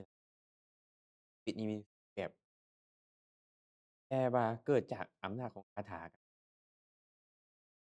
คาถาของพราหมณ์เขาเจ้าบางอย่างนี่นะเขาสามารถบริกรรมแล้ววิชชามยอิทธิมีได้บางประเภทบางบุคคลบ่แม่นตั้งแต่อันนี้เดะอันรู้แบบนั้นเนี่ยบ่เอิ้นว่าจั่งซี้เดะรู้แบบนั้นรู้ได้เดะการเฮ็ดจิตได้แต่บ่เอิ้นว่าอภิญญาตัวนี้ต่างกัน เป็นความจริงว่าก่อนอื่นอิทธิวิทญาณกล่าวได้ว่าย่อมมีอารมณ์ได้6อย่างคือฌานที่เป็นบาตกายและอารมณ์ทั้งหลายมีรูปารมณ์เป็นต้นในคราวที่อธิษฐานอารมณ์เป็นต้นนั้นเราอยากแสดงฤทธิ์เราก็ต้องอยากแสดงให้มีรูปร่างแบบนี้แบบนั้นแม่นบ่มันก็ต้องมีรูปารมณ์นั้นเป็นอารมณ์ในอารมณ์เหล่านั้นฌานที่เป็นบาตเป็นอารมณ์อดีตอย่างเดียวกายเป็นอารมณ์ปัจจุบันอารมณ์นอกนี้เป็นปัจจุบันและอนาคตก็ได้ เพิ่นเว้าเรื่องอารมณ์ของมันอันนี้บางคนอาจจะงงๆอยู่แม่นหยังอารมณ์ของอภิบ่เข้าใจก็บ่คันเป็นหยังอะมีแต่รู้ว่ามันสามารถเฮ็ดแบบนี้ได้แล้วกันเนาะทิพโสตะคือหูทิพย์เนาะเสียงที่อยู่ไกลๆเสียงที่ค่อยๆก็ได้ยินพุ่นนี่ฟังเสียงมดก็ได้ยินแต่อยากเข้าใจนี่น่ะมันต้องอธิษฐานอีกเดะขอให้ข้าพเจ้าจงเข้าใจอันได้ยินหั้นได้ยินอยู่ไกลอยู่ใกล้ได้ยินหมดถ้าอยากเข้าใจก็ต้องอธิษฐานให้เข้าใจส่วนถ้าอาจารย์ผู้แต่งมหาอรรถกถากล่าวไว้ว่าญาณที่รู้แจ้งจิตของผู้อื่น ปาราจิตตวิชานนญาณหรือเจโตปริยญาณนี้ก็มีจิตเท่านั้นเชิงเป็นไปในการสามอย่างใดอย่างหนึ่งเป็นอารมณ์ในบรรดาจิตที่เป็นกามวจรเป็นต้นหากเป็นไปในอดีตก็บ่เกิน7 วันถ้าเป็นไปในอนาคตก็บ่เกิน7 วันดังนี้แต่อาจารย์ผู้แต่งสังคหะอัตถกถาธรรมสังคณีกล่าวไว้ว่าขันธ์สี่บ่แม่นเฉพาะวิญญาณขันธ์คือจิตที่เป็นอารมณ์ฮู้จิตคนอื่นนี่น่ะฮู้ได้แต่7 มื้อเพิ่นว่า เป็นอดีตก็7 มื้อเป็นตไปอนาคตก็บ่เกิน7 มื้อว่าซั่นใจของคนนะมันมีคำท้วงมาท้วงว่าปรจิตตวิชานนญาณมีจิตเป็นปัจจุบันเป็นอารมณ์ได้จั่งใดก็อิทธิจิตอภิญญาจิตคือปรจิตตวิชานนญาณนี้ย่อมมีอารมณ์เฉพาะที่เป็นเฉพาะที่อาวัชนะถือเอาแล้วบ่แม่นหวาก็เมื่ออาวัชนะกระทำกิจเป็นปัจจุบันให้เป็นอารมณ์แล้วดับไปแม้จิตของผู้อื่นก็ย่อมดับไปสิ้นกันพร้อมกันกับอาวัชนะนั่นเอง เมื่อเป็นเช่นนี้อาวัชนะและสวนะจะมีอารมณ์เหมือนกันโดยเกี่ยวกับการได้จังใดอีกอย่างความมีอารมณ์ต่างกันแห่งอวัชนะและสวนะทั้งหลายในวิถีอื่นจากมรรควิถีประสงค์ได้แนวใดล่ะเอ่อบางเทื่อคำถามมันยังเข้าใจยากเลยเนาะความหมายของเพิ่นคือในวิถีจิตเดียวกันหั้นนะมันก็ต้องมีอารมณ์แบบเดียวกันมันจะเป็นอารมณ์ต่างกันได้จังใดเห็นต่างก็ตอนได้บรรลุมรรคตอนบรรลุมรรคอะนะตอนบรรลุมรรคอะ มีแต่มรรคกับผลฮู้อนิพพานแต่อย่างอื่นก็บ่ฮู้นิพพานอารมณ์ต่างกันได้แต่ว่าในวิถีจิตเดียวกันมันต้องฮู้อารมณ์เดียวกันติตอบว่าก่อนอื่นในอรรถกถาทางเห็นชอบความเป็นอารมณ์ปัจจุบันสันตติและอัตถาส่วนท่านอนันทาจารย์ผู้แต่งมูลติกากล่าวว่าบุคคลที่มีอภิญญาออกจากฌานที่เป็นบาตก่อกระทำการจำแนกโดยการมีปัจจุบันเป็นต้นกระทำบริกรรมไปว่าเฮาขอฮู้จิตผู้นี้ดังนี้อย่างเดียว เข้าฌานที่เป็นบาตอีกครั้งออกแล้วนึกถึงจิตที่บ่แปลกกันเลยก็ยอมแทงตลอดจิตผู้อื่นได้โดยเจโตปริยญาณในลำดับบริกรรม3หรือ4วาระเวลาเพิ่นเข้าฌานหรือวิถีจิตคนเจริญอภิญญานี่แม่นบ่มันจะมีบริกรรมอุปจาระอนุโลมโคตรภูบางคนก็จะบ่มีบริกรรมมีแต่อนุโลมอุปจาระอนุโลมโคตรภูแล้วก็อภิญญาจิตเกิดขึ้นเลยฉะนั้นอภิญญาจะเกิดต่อจากจิต3หรือ4ขณะนั้น เหมือนเห็นด้วยตาฉะนั้นรู้เหมือนเห็นด้วยตาภายหลังกำหนดว่าเป็นจิตมีกามราคะเหมือนกำหนดสีเขียวเป็นต้นจิตก็จิตเหล่านั้นทุกดวงชื่อว่ามีจิตที่เกิดเฉพาะหน้าเป็นอารมณ์ดังนั้นความผิดพลาดเกี่ยวกับความมีอารมณ์ต่างกันในฐานะบ่น่าปรารถนาบ่มีดอกเพราะมีความเป็นไปโดยอาการที่บ่แตกต่างกัน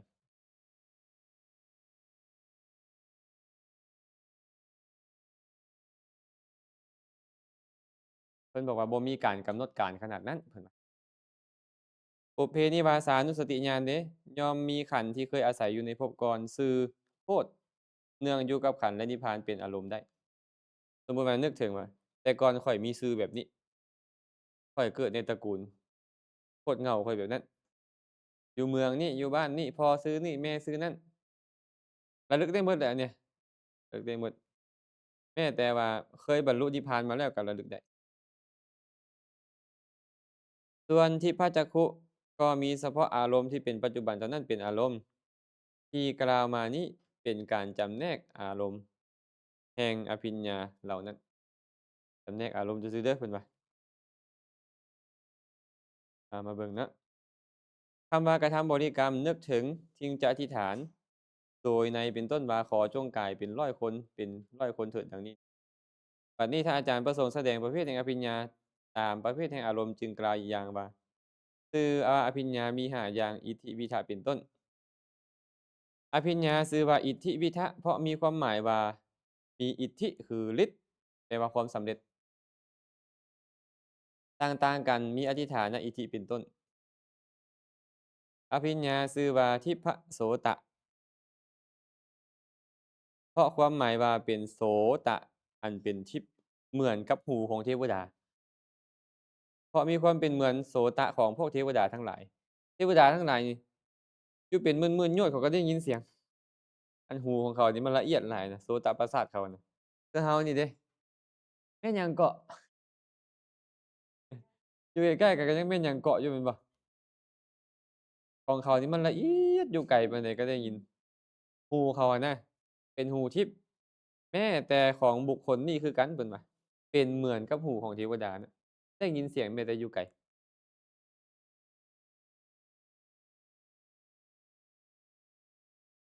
อภิญญาชื่อว่าปรจิตตวิชชานานาเพราะมีความหมายว่าเป็นเหตุให้รู้จิตของผู้อื่น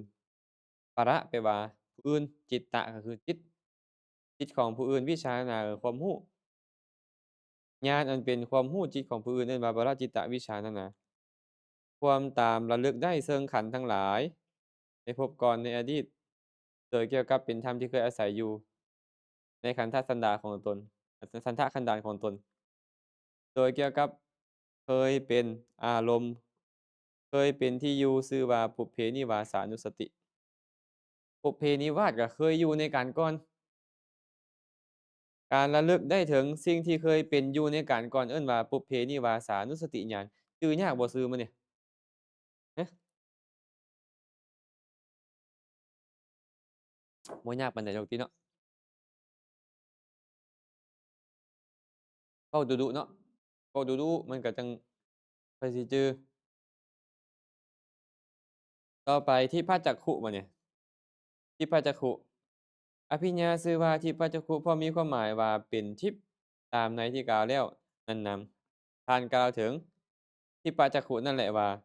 บางเทื่อเอิ้นว่าจุตูปาตญาณ เห็นหยังเห็นการเกิดการตายของสัตว์เอิ้นว่าจุตูปาตญาณบางเทื่อเอิ้นว่ายถากรรมูปคะญาณเพราะฮู้สัตว์ผู้เข้าถึงภพตามสมควรแก่กรรมเขาเฮ็ดกรรมนี้จึงไปเกิดเป็นอันนั้นเอิ้นว่ายถากรรมูปคะญาณแม้อนาคตังสญาณก็เช่นกันญาณฮู้ขันธ์อนาคตก็ย่อมสำเร็จด้วยอำนาจแห่งทิพจักขุนั้นฮู้ว่าอนาคตเท่านี้สมมุติว่าข้อยจะตายมื้อนั้นเห็นบ่ครูบาอาจารย์บางองค์เนาะ ข้อยจะตายมื้อนั้นข้อยจะตายเวลานั้นข้อยจะไปตายอยู่หั้นแม่นเปล่าคือพระพุทธเจ้าพยากรณ์ตัวเองบ่คั่นน่ะเพิ่นว่าจั่งใดอีก3เดือนเราจะปรินิพพานอนาคตเนาะก็ย่อมสำเร็จด้วยอำนาจแห่งทิพจักขุนั่นคือกันเพิ่นว่าเพราะว่าญาณเหล่านี้บ่ได้มีการบริกรรมแยกต่างหากจากทิพจักขุฉะนั้นเหล่านี้นี่นะเป็นส่วนหนึ่งของทิพจักขุนั่นเองเป็นเหมือนกันต่างแต่อยากรู้อันใดซื่อๆ ในบรรดาญาณเหล่านั้นก่อนอื่นสำหรับอนาคตังสญาณย่อมมีจิตเจตสิกที่เป็นไปปรารภอนาคตเกินเลย7 วันและธรรมชาติอย่างใดอย่างหนึ่งที่เป็นไปนับตั้งแต่วันที่2ไปเป็นอารมณ์ก็ญาณนั้นมีคติเหมือนพระสัพพัญญูตญาณวิสัยของตนดังนี้เหมือนสัพพัญญูตญาณเลยญาณนี้นะแต่ว่ามันบ่แม่นมันได้แค่วิสัยของตัวเองแล้วแต่บุคคลเด้แล้วแต่บางบุคคล ส่วนยถากรรมูปฆาญาณควรเห็นว่ามีเจตนาที่ทำว่าเป็นกุศลเป็นอกุศลหรือขันธ์สีเป็นอารมณ์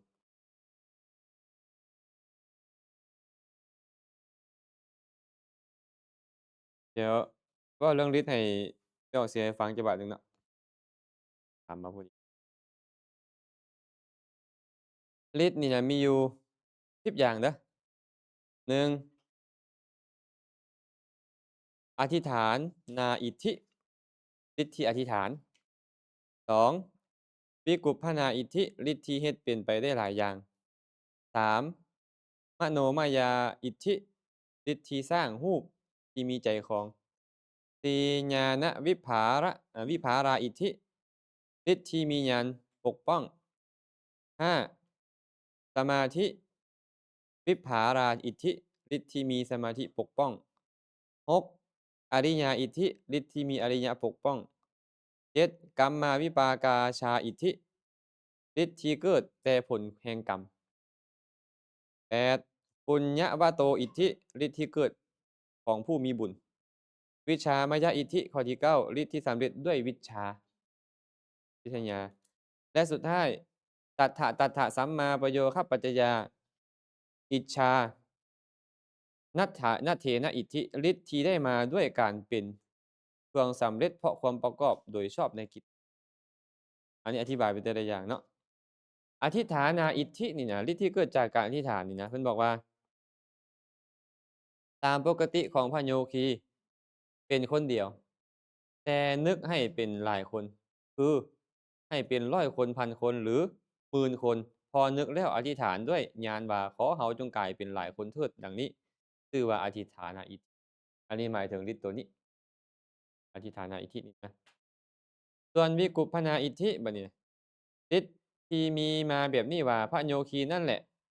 ละเพศปกติของตนแล้วแสดงเป็นเพศเด็กน้อยหรือเป็นเพศนาคเป็นต้นนี่เอิ้นว่าวิกุปพนาอิทธิเปลี่ยนแปลงอันเนี้ยเมื่อกี้นี่น่ะอธิษฐานให้เป็นหลายคนซื่อๆอันนี้อธิษฐานให้เปลี่ยนจากสภาพตัวเองไปเป็นสภาพอื่นเปลี่ยนให้เป็นเด็กน้อยเป็นช้างเป็นม้าเป็นภูเขาเหล้ากาเอิ้นว่าวิกุปพนาอิทธิฤทธิ์ที่ได้เปลี่ยนแปลงให้กำเริบ สามมโนมยาอิทธิฤทธิ์ที่มาด้วยความหมายว่าภิกขุในธรรมวินัยนี้เนรมิตทางกายเดิมเป็นกายที่มีจิตใจเป็นรูปมีจิตใจแบบนี้ชื่อว่ามโนมยิทธิการบันดาลให้สำเร็จสรีระอื่นที่มีใจของภายในสรีระทางกายส่วนหนึ่งสมมุติว่าพระออกโถมเนาะเจริญอภิญญาได้แล้วพระออกโถมก็นั่งอยู่นั่นแหละก็อธิษฐานให้ออกมาจากร่างกาย อีกกายหนึ่งต่างหากเหมือนกับพระพุทธเจ้าอธิษฐานให้ห่างกายหนึ่งแสดงธรรมอยู่บ่ให้ห่างกายหนึ่งก็ไปบิณฑบาตไปแสดงธรรมให้พระสารีบุตรฟังอภิธรรมแม่นบ่อยู่สระอโนดาตพุ่นเอิ้นว่ามโนมยาอิทธิญาณวิภาลาอิทธิบัดเนี่ยคุณวิเศษที่เกิดขึ้นด้วยอานุภาพแห่งญาณในการก่อนหรือภายหลังแต่ความเปลี่ยนไปแห่งญาณก็ดีในขณะที่จะเป็นไปอยู่ก็ดีเอิ้นว่าญาณวิภาลาอิทธิ สมดังที่ท่านกล่าวไว้ในบาลีว่าฤทธิ์ชื่อว่าญาณวิภาลาเพราะเป็นอัตถ์คือการละความสำคัญว่าเที่ยงยอมสำเร็จได้ด้วยอนิจจานุปัสสนาฤทธิ์ชื่อว่าญาณวิภาลาเพราะโดยอัตถ์คือการละกิเลสได้ทั้งหมดอันนี้นี่ญาณปัญญาละกิเลสท่านเอิ้นว่าญาณวิภาลาอิทธิยอมสำเร็จด้วยอรหัตตมรรคญาณ เหมือนฤทธิ์ที่มีญาณปกป้องของท่านพระภากุละเหมือนฤทธิ์ที่มีญาณปกป้องของทานสังกิจจะและเหมือนฤทธิ์ที่มีญาณปกป้องของทานภูตะภูตปาละเบิ่งเรื่องพระภากุละเนาะท่านผู้ใดเคยฟังก็น่าจะเคยได้ยินแล้วพระภากุละเนี่ยเรามีอายุอยู่160ปีเป็นพระเถระที่มีอายุยืนสุดในสมัยพุทธกาล160ปีบ่เจ็บบ่ป่วยจักเทื่ออีก160ปีเนี่ยบวชตอนอายุ80ปีและอยู่เป็นพระเถระอีก80ปี ในทานทั้งหลายเหล่านั้นจะเล่าเรื่องของท่านพระภากุละเป็นอันดับแรกทั้งที่ท่านยังเป็นเด็กน้อยในวันกระทำพิธีมงคลเด็กน้อยของอินเดียนี่นะเวลาเขาจะเอาไปเฮ็ดมงคลเขาจะเอาไปลงน้ำล้างสงฆ์เก่าอยู่ในน้ำคงคาอิหยังเขาเจ้าหั้นนะเกิดมาใหม่ๆหั้นนะเนาะในวันเฮ็ดงานมงคลนั่นแหละเขาได้พาไปในแม่น้ำเพราะความที่ประมาทเลินเล่อของแม่เลี้ยงเลยเฮ็ดให้ตกจากมือลงแม่น้ำบัดเนี่ย ปลากลืนกินทานเพราะความเข้าไปในท้องแล้วลอยหนีไปกรุงพาราณสีน้ำพระน้ำใหญ่เนาะกลืนกินเลยอะซวบเลยตัวใหญ่ส่ำใดเนาะเด็กน้อยก็กลืนควบเลยซวบกึ๊บแล้วก็กลืนเลยลอยไปเมืองอื่นณทานน้ำกรุงพาราณสีนั้นได้มีชาวประมงคนหนึ่งจับปลาตัวนั้นมาแล้วนำไปขายให้แก่ภรรยาเศรษฐีนางเกิดความชอบใจในปลานั้นกล่าวว่าทานเราจะลงมือต้มปลาเองมื้อนี้นะ ธรรมดาบ่เฮ็ดกินจักเทื่ออันเมียเศรษฐีนี่ก็ได้เห็นปลาตัวนั้นน่ะปรากฏว่าปลาตัวนั้นนี่ไปขายให้คนอื่นนี่เว้าบักราคาบักแพงๆบัดมาขายให้เราราคาถูกๆเราก็เลยคิดว่ามื้อนี้เฮ็ดกินเองก่อนนะพอไปเฮ็ดกินเองอะค่อยๆผ่าเห็นท้องท้องมันมีหยังน้อแล้วผ่าท้องปลาออกมาทันทีก็พบเด็กน้อยมีหาง กายขาวเหลืองเหมือนดังทองคำอยู่ในท้องปลาบ่ตายกินไปหั้นบ่ตายจึงได้เว้าว่าเราได้ลูกแล้วการที่เด็กน้อยอยู่ในท้องปลาบ่มีโรคเบียดเบียนดังนี้ชื่อว่าญาณวิภาลาอิทธิคือฤทธิ์ที่มีญาณปกป้องคุ้มครองรักษาเพราะเกิดขึ้นด้วยอานุภาพแห่งอรหัตตมรรคญาณของทานพระภกุละผู้เกิดในภพชาติสุดท้ายคันแม่นเพิ่นบ่ปรารถนามาเป็นพระอรหันต์ในภพสุดท้ายเพิ่นตายแล้วแต่ว่าอรหัตตมรรคญาณมันยังบ่เกิดขึ้นเลยแต่ว่าชื่อว่ามาปกป้องแล้ว เพิ่นปรารถนาว่าภพชาตินี้เป็นภพชาติสุดท้ายของเพิ่นเป็นเอตาทัคคะด้านความเป็นผู้บ่มีโลกนี่เพิ่นคันบ่มีอรหัมตมัคคญาณที่จะเกิดขึ้นในชาตินั้นเพิ่นต้องตายแต่ว่าภพสุดท้ายจังใดก็ต้องอยู่ญาณตัวนั้นแหละอรหัตตมัคคญาณนั่นแหละเป็นปัจจัยให้ปกป้องเพิ่นไว้เพิ่นว่าเนาะอันนี้เว้าอีกเรื่องหนึ่งให้ฟังเรื่องสามเณรสังกิจจะบัดนี้โอ้นี่ก็มีฤทธิ์แต่น้อยอีกเรื่องหนึ่งเมื่อพระสังกิจจะเถระอยู่ในครรภ์มารดาได้ถึงแก่มรณกรรมแม่ตายตั้งแต่อยู่ในท้อง พอแม่ตายพวกสัปเหร่อเขาก็ว่าตายแล้วลูกอยู่ท้องก็ได้เนาะตายท้องกลมอะนะก็เลยเอาหญิงนั่นไปขึ้นเชิงตะกอนแล้วก็เผาในขณะกำลังเผาอะมันก็ไหม้ไปหมดแล้วบ่อนอื่นน่ะบ่นี่คือบ่ไหม้ปากผมก็แทงแล้วไปตามด้วยคิ้วอันเด็กน้อยอยู่ในท้องอะคือหมอปิยะนี่นะสมมุติว่าแทงในคิ้วปุ๊บหลังจากที่ถูกปลายหร้าวแทงตาจึงร้องขึ้นอันเด็กน้อยก็ได้เทิงกองไฟไฟบ่ไหม้ไหม้แม่หมดเลยไหม้ตัวแม่บนท้องบ่ไหม้ จึงส่งเสียงขึ้นขณะนั้นชนทั้งหลายจึงได้พากันยกศพลงมาแล้วก็เอาเด็กน้อยมาเด็กน้อยยังมีชีวิตอยู่แล้วได้ให้เด็กน้อยนั้นย้ายไปเป็นคนในได้รับการศึกษาเลี้ยงดูจากพ่อตาแม่ยายจนใหญ่ต่อมาได้บวชและบรรลุอรหันต์เพิ่นนี่เนาะควรจะตายตั้งแต่ตอนนั้นแล้วแต่มามันบ่ตายเพราะภพชาติสุดท้ายอรหัตตมรรคญาณที่จะเกิดขึ้นน่ะนะมันเลยมารักษาเพิ่นไว้ให้บ่ตายสมควรตายบ่ผมไม่ออกว่ามไหม้ขนาดนั้นเลยวะที่ไปเหลือเนาะ พวกน้ำไฟบ่ถึกก็จริงแต่พวกน้ำเลือดน้ำหนองมันก็ต้องลวกเบิดเลยแม่นบ่แต่ว่าบ่ตายแม่ตายแม่นมันควรจะตายตั้งตอนนั้นแล้วแม่นบ่แต่ว่าบ่ตายสุดท้ายแล้วอะเพิ่นอายุใหญ่มาหน่อยหนึ่ง6-7ปีเขาก็ไปเล่นนำกันเด็กน้อยเขาก็เว้าคนบ่มีพ่อบ่มีแม่ก็เลยเครียดไปถามแม่เฒ่าเป็นจั่งใดข้อยนี่คือเขาคือว่าจั่งซี้เล่าให้ฟังว่าโอ้แม่เจ้าไปเผาแล้วเจ้าเด็กน้อยยังมาสังเวชใจตั้งแต่อายุ6-7ปีมันญาณมันแก่กล้านะออกบวชพอได้โปรงผมบรรลุ พระอรหันต์อภิญญามาหมดเลยบัดนี้เพิ่นเลยได้ชื่อว่าพระสังกิจจะแต่ก่อนเอิ้นว่าสามเณรสังกิจจะเคยไปกับพระจำนวนหนึ่งเนาะไปกับพระจำนวนหนึ่งนี่พระสารีบุตรเป็นลูกศิษย์ของพระสารีบุตรสังกิจจะนี่นะพระพุทธเจ้าบอกว่าให้ไปลาสารีบุตรก่อนเด้อพระสารีบุตรก็เข้าฌานเจริญเป็นหยังเนาะเจ้าคือให้ต้องมีเหตุแหละพิจารณาเห็นโอ้จะมีฌานเหล่านี้ไปจะให้สังกิจจะนี่แหละปล่อย ก็เลยบอกเอาจั่วน้อยนี้ไปพระเจ้ามีอุปถากแล้วบ่บ่มีเอาจั่วน้อยนี้ไปบ่เอาข้าน้อยมันสิเป็นภาระพวกข้าน้อยเหรอพระสารีบุตรก็เลยบอกว่าพวกเจ้าจะเป็นภาระของเราบ่แม่นเราเป็นภาระของจำเป็นได้เอาไปพระสารีบุตรอุตส่าห์เว้าขนาดนั้นบ่เอาไปก็บ่ไปแล้วทั้ง30พระองค์ก็ปฏิบัติธรรมเนาะปฏิบัติธรรมจบดีอันนี้โจรมันอยากได้อันพวกมนุษย์ไปบูชายัญนะบัดนี้เขาก็สิมาจับพระเถระก็บอกเพิ่นต้องแสดงความเป็นพระเถระแม่นบ่เอาข้อยไปจงน้องๆข้อยไว้ให้เขาปฏิบัติธรรม ผู้ใดก็บ่ได้เจ้าเป็นหัวหน้าเจ้าต้องอยู่เอาข้อยไปผู้ใดก็เว้าไปนี่สังกิจจะสามเณรบอกว่าท่านทั้งหลายที่อาจารย์ของข้าน้อยให้ข้าน้อยมานี่เพื่อสิ่งนี้แหละพวกท่านทั้งหลายจงปฏิบัติธรรมให้สมควรแก่ธรรมข้าน้อยจะจัดการเองเลยก็เลยให้สังกิจจะสามเณรนี้ไปโจรนี่ก็บ่เว้าหลายใหญ่ห้างภาษาบ้านเราน่ะมัดแล้วก็รับมีดบักของผมมีดเลานี่น่ะฟันเหล็กก็ยังสิขาดญ้อน ฟันหินกันยังขาดเหล็กอันมีดเรานี่น่ะความคมอะนะพอได้เวลาปุ๊บแล้วก็ง้างขึ้นเลยมีดฟันลงไปพอฟันลงไปนี่ปลายมีดมันก็แหว่งออกเลย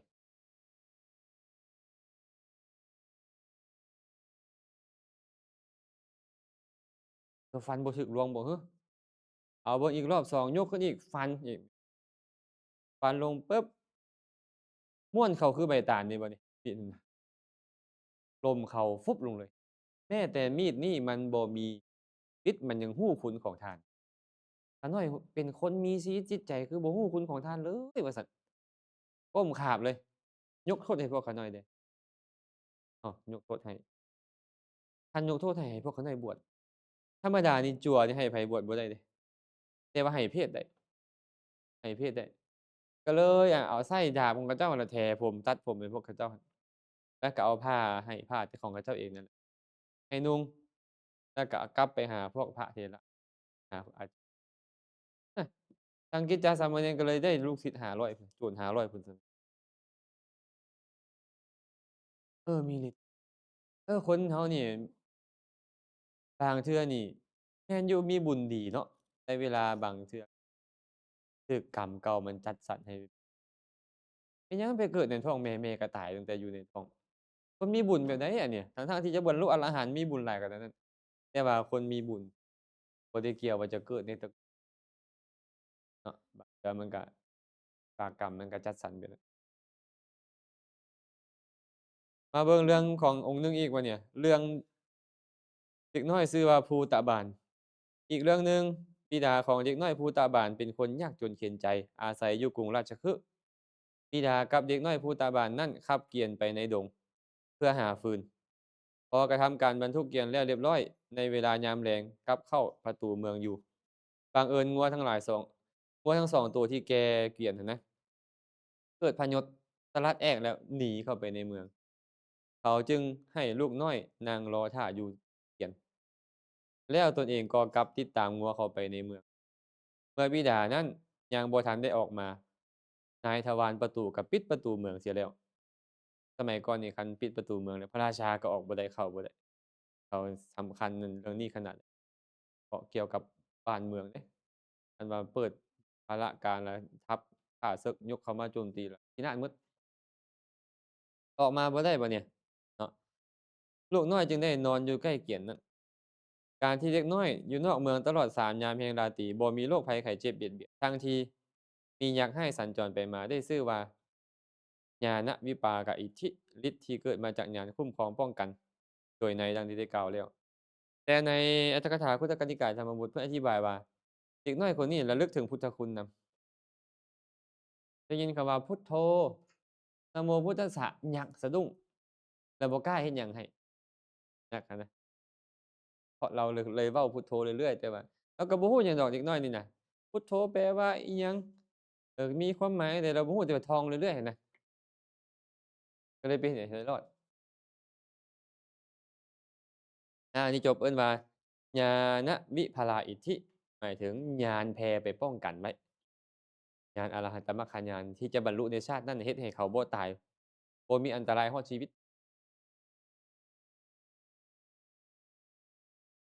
ญะบ่ญาณตัวนี้เป็นตอนบรรลุอรหันต์พุแต่ว่า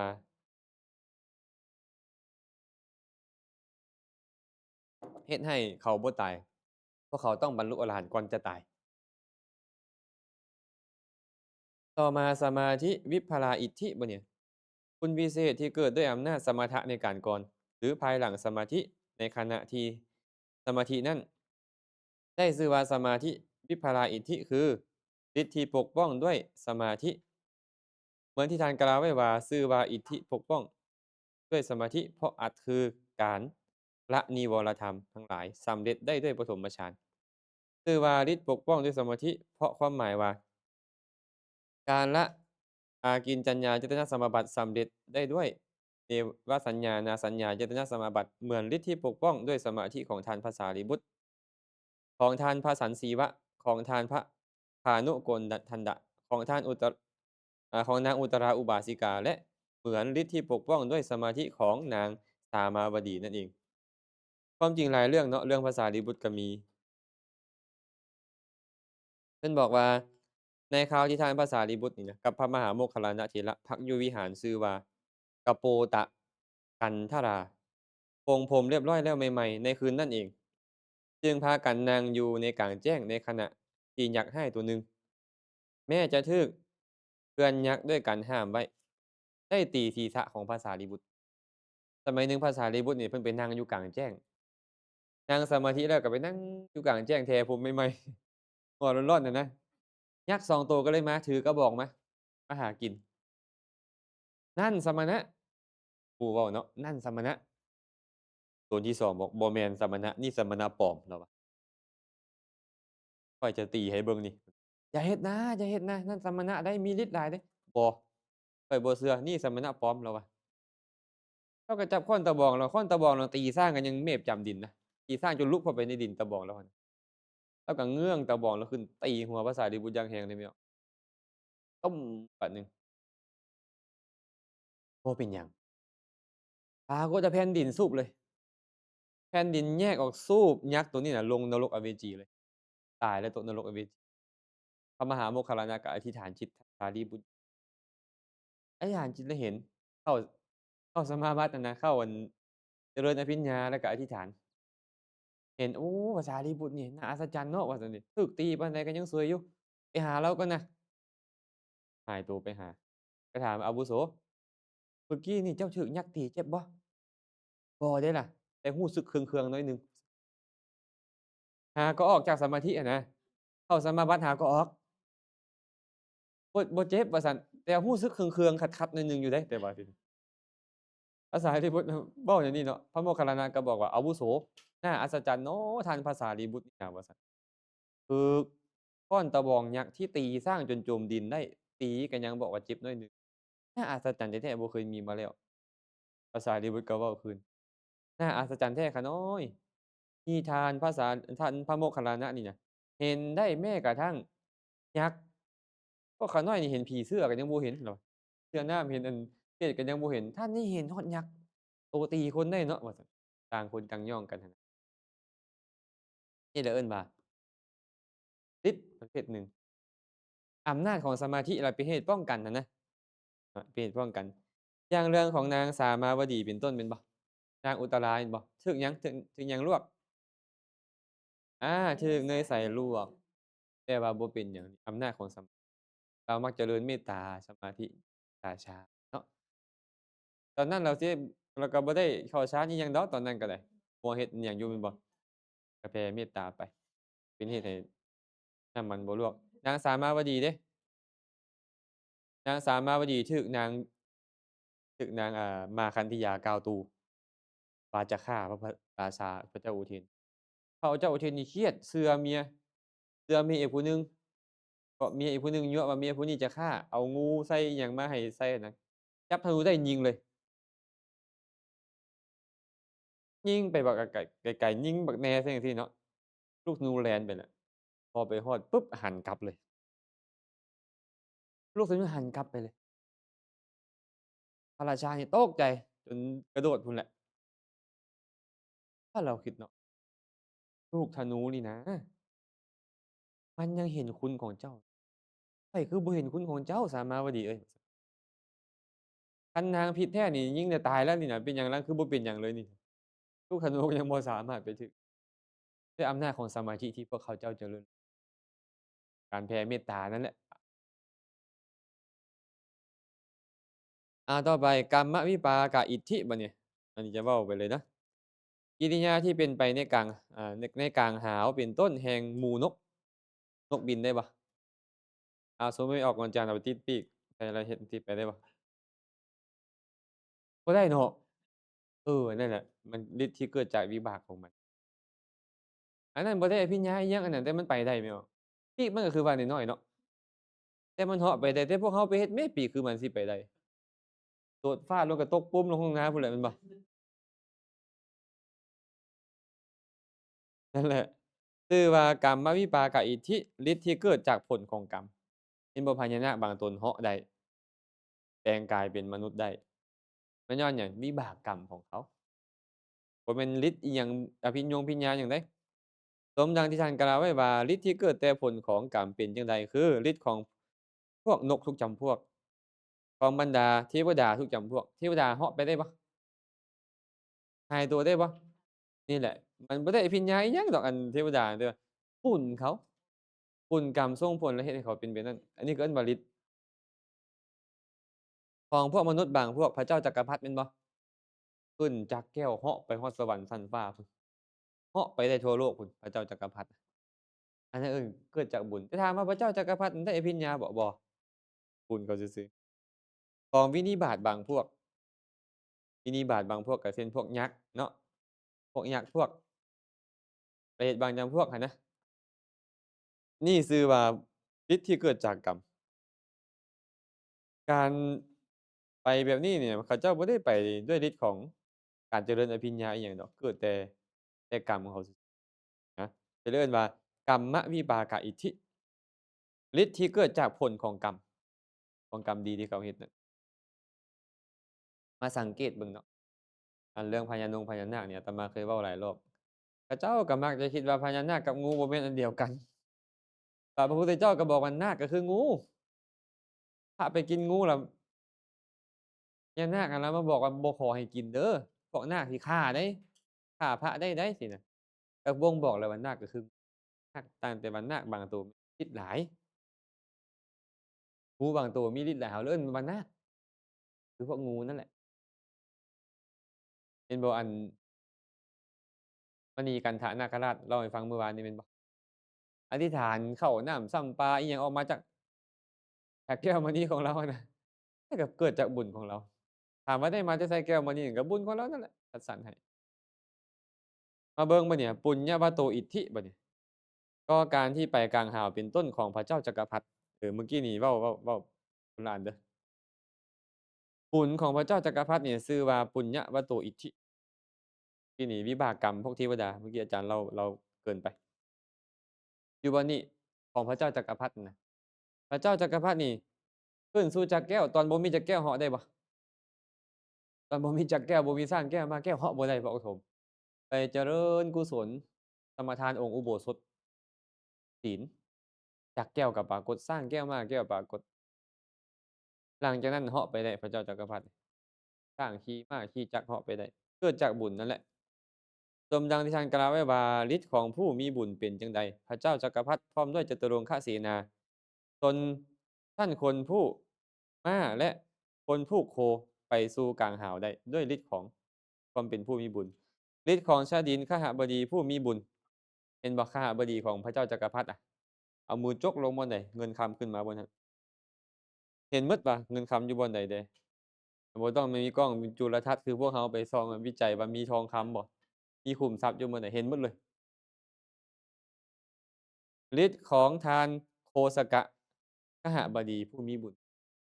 ทานโคสกะของทานเมนทกะเศรษฐีเห็นบ่เมนทกะเศรษฐีอะมีตัวแกะอยู่หลังเรือนน่ะไปดึงเงินดึงคำออกมาจากตัวแกะบ่เบิดจักเทื่อเห็นบ่สติระเศรษฐีนี่น่ะภูเขาทองโผล่ขึ้นมากลางนั่นเลยแม่ออนศรีเราว่าไปเทศน์ให้เขาหน่อยจักบาทเด้อนะเรื่องนี้น่ะเราว่าอยากให้ไปเทศน์ให้ลูกเราฟังอะอันสามไอ้น้องอะนะ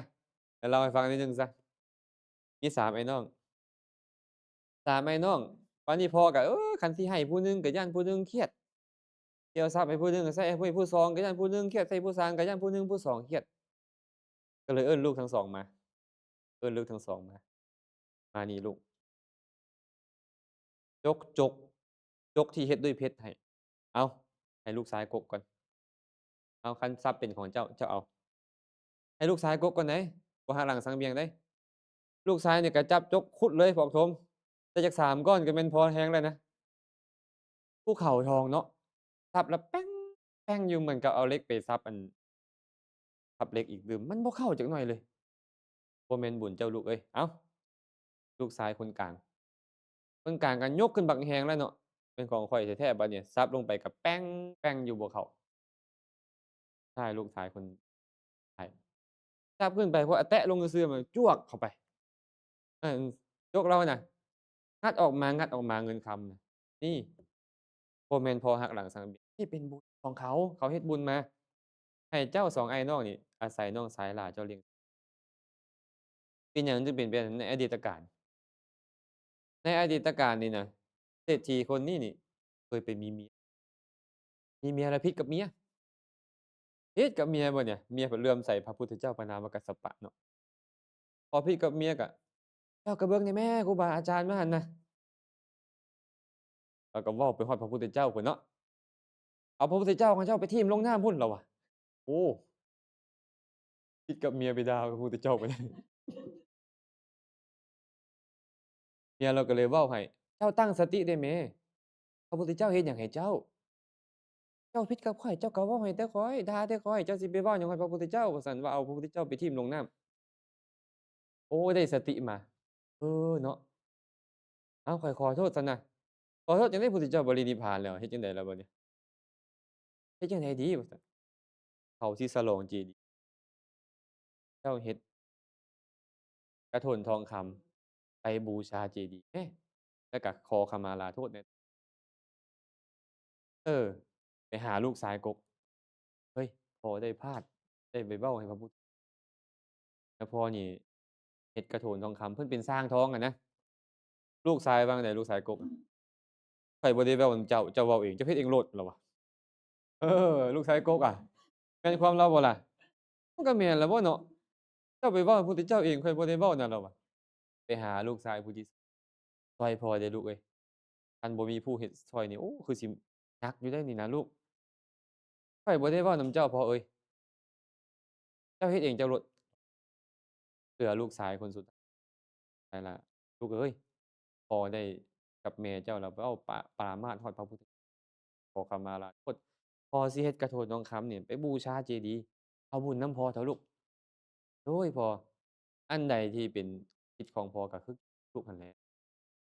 ช่วยดอกบ่ย้านดอกเป็นจังว่าลูกใส่ร้านนี่ซอยพอเฮ็ดซอยจบดีแล้วเดะเฮ็ดซอยเรียบร้อยแล้วก็ฮอดมื้อเขาเจ้าบูรณะเจดีย์แล้วก็ไปฉลองเนาะฉลองกันเอาตัวนี้ไปบูชาแล้วก็ขอขมาลาโทษพระพุทธเจ้าว่าได้ประมาทพลาดพลั้งล่วงเกินขออโหสิกรรมเด้อขาน้อยขอความประมาทพลาดพลั้งบุญกรรมนั้นก็จัดสรรเดะทีแรกนี่เราเกิดมานี่น่ะถูกทิ่มลอยน้ำเลยเออเหมือนกับเราว่างั้นเลยเอาพระพุทธเจ้าของเจ้าไปลอยน้ำ ใช่แล้วมีฤาษีมีพวกนั้นไปเห็นก็เอาจนได้ตำแหน่งเศรษฐีไปเด้พอได้ตำแหน่งเศรษฐีได้ตำแหน่งเศรษฐีปุ๊บภูเขาทองขึ้นเลยภูเขาทองงอกขึ้นมาหลังเรือนเราเลยหลังจากนั้นเราก็ใช้ชีวิตแบบสบายอะน่ะเนาะแบบสบายใช่แล้วเกิดสังเวชใจอยากบวชก็อยากจะมอบทรัพย์ให้ลูกก่อนจะบวชญั่นผิดกันก็เอิ้นมาเฮ็ดจังซี่คือเว้าให้ฟังเมื่อกี้ไอ้ลูกคนที่หนึ่งก็แม่นอยู่มันเป็นลูกคือเก่ามาเกิดภพชาตินี้มาเป็นลูกคือเก่าแต่ว่าบ่ได้สร้างบุญนำกัน ในตอนนั้นในตอนที่เฮ็ดภูเขาอันกระโถนทองครับลูกชายผู้ที่2ก็บ่ได้เฮ็ดเอ๊ะลูกผู้ที่ได้เฮ็ดแต่ว่าเราก็สอนดีเดะแบ่งอ้ายแบ่งเอื้อยแต่ว่าเจ้าเนี่ยบุญเจ้าแต่ว่าเจ้าต้องอ้ายแนวนี้นั่นใช่แล้วเราก็มอบทรัพย์แล้วก็ออกบวชเลยบรรลุเป็นพระอรหันต์ไปเสียบอกตรงเพราะนิสัยที่เฮ็ดต่อพระพุทธเจ้าคือพวกเขานี่แหละเอาแล้วปัจจุบันนี้พวกเขาอาจจะบางเทื่อก็ประมาทพลาดพลั้งได้บางเทื่อก็เฮ็ดได้บุญกุศลที่เจาะจงพระพุทธเจ้าเนี่ย เฮ็ดวัดวากุฏิวิหารถวายทานเฮ็ดเจดีย์พระพุทธรูปเป็นต้นนี่แหละเราก็น้อมบูชาพระพุทธเจ้าอยู่หั่นน่ะ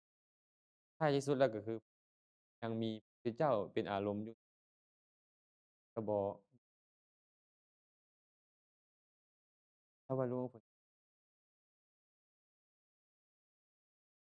เนาะโอ้เรื่องนี้เป็นเครื่องซื่อให้รู้อย่างหนึ่งอะว่าบุญไผบุญเราเนาะไผบุญเราเบญจกะเศรษฐีนี่ก็รวยขนาดใดภรรยาของเราก็อันนั้นคันผู้ใดเคยไปอ่านเรื่องเบญจกะเศรษฐีนี่โอ้น่าอัศจรรย์เขาจองตักข้าวเนาะตักเท่าใดก็ยังเต็มคือเก่าตักเท่าใดก็เต็มคือเก่าลูกสะใภ้เอาเงินให้เขา แฮ่งโจกออกแล้วแฮ่งมาเงินหั้นน่ะเงินเท่งเดียวแล้วบ่หมดจักเทื่อแฮ่งคนมาหลายแล้วแฮ่งแม้แต่คนใช้นะใช้ก็พอแรงคนใช้ก็ได้บ่ธรรมดาเลยบุญเนาะมันเกิดจากบุญนะต้องยอมรับเดะคืออาตมามักเว้าเรื่อยๆอันลูกของตั๊กบงกฎ เป็นหยังเกิดมามื้อแรกแล้วได้50,000,000บ่ทันได้เฮ็ดอิหยังเกลือไก่เทื่อหนึ่งก็ยังบ่ทันได้เกลือว่าหยังสิไปขาย KFC หยังเนาะแม่นบ่บุญของกันต้องยอมรับนี่เป็นตัวสุดท้ายเนาะอันนี้วิชามายาอิทธิแม่นออกสิไว้ถามเมื่อกี้นี่เนาะการที่ไปกลางหาวเป็นต้นของวิชาทรวิทยาธรนี่น่ะพระเจ้าจะท่องคาถาเพื่อวิชามายาอิทธิฤทธิ์ที่สำเร็จด้วยวิทยาสมดังที่ท่านกล่าวไว้ว่าฤทธิ์ที่สำเร็จด้วยวิทยาเป็นจังไดเพราะวิทยาธรร่ายมนต์แล้วไปในเวหาอากาศแสดงทางในอากาศให้เป็นเบื้องกว้างก็ได้เป็นต้นแสดงกองทัพเป็นต้นก็ได้ไอ้แบบนี้นี่นะมันเป็นวิชามายาอิทธิมันเกิดมาจากอาคมคาถาอาคมวิทยาธรเหาะได้สุดท้ายเนี่ยอัจฉัตนัตเถนะอิทธิตัวเนี้ยเกิดมาจากหยังพวกเนี้ยเกิดมาจากการที่ศึกษาค้นคว้าเห็นบ่อิหยังพวก Elon Musk บ่พวกอิหยังอันระเบิดนิวเคลียร์อิหยังต่างๆอะนะ อันเบิร์ตไอน์สไตน์เนาะหรือพวกที่เขาเรียนเขาวิเคราะห์สิ่งต่างๆที่เกิดขึ้นมาเนี่ยน่ะปัญญาที่เกิดขึ้นมาแล้วเฮ็ดแบบนั้นได้เฮ็ดยนต์ได้แม่นบ่เฮ็ดยนต์เฮ็ดเรือดำน้ำเป็นต้นได้พวกนี้นี่ก็เอิ้นว่าฤทธิ์อย่างหนึ่งเอิ้นว่าฤทธิ์อย่างผ่านเวลามาหลายแล้วได้พักจักหน่อยก่อนเนาะพักจักหน่อยก่อนแล้วจังค่อยมาต่อ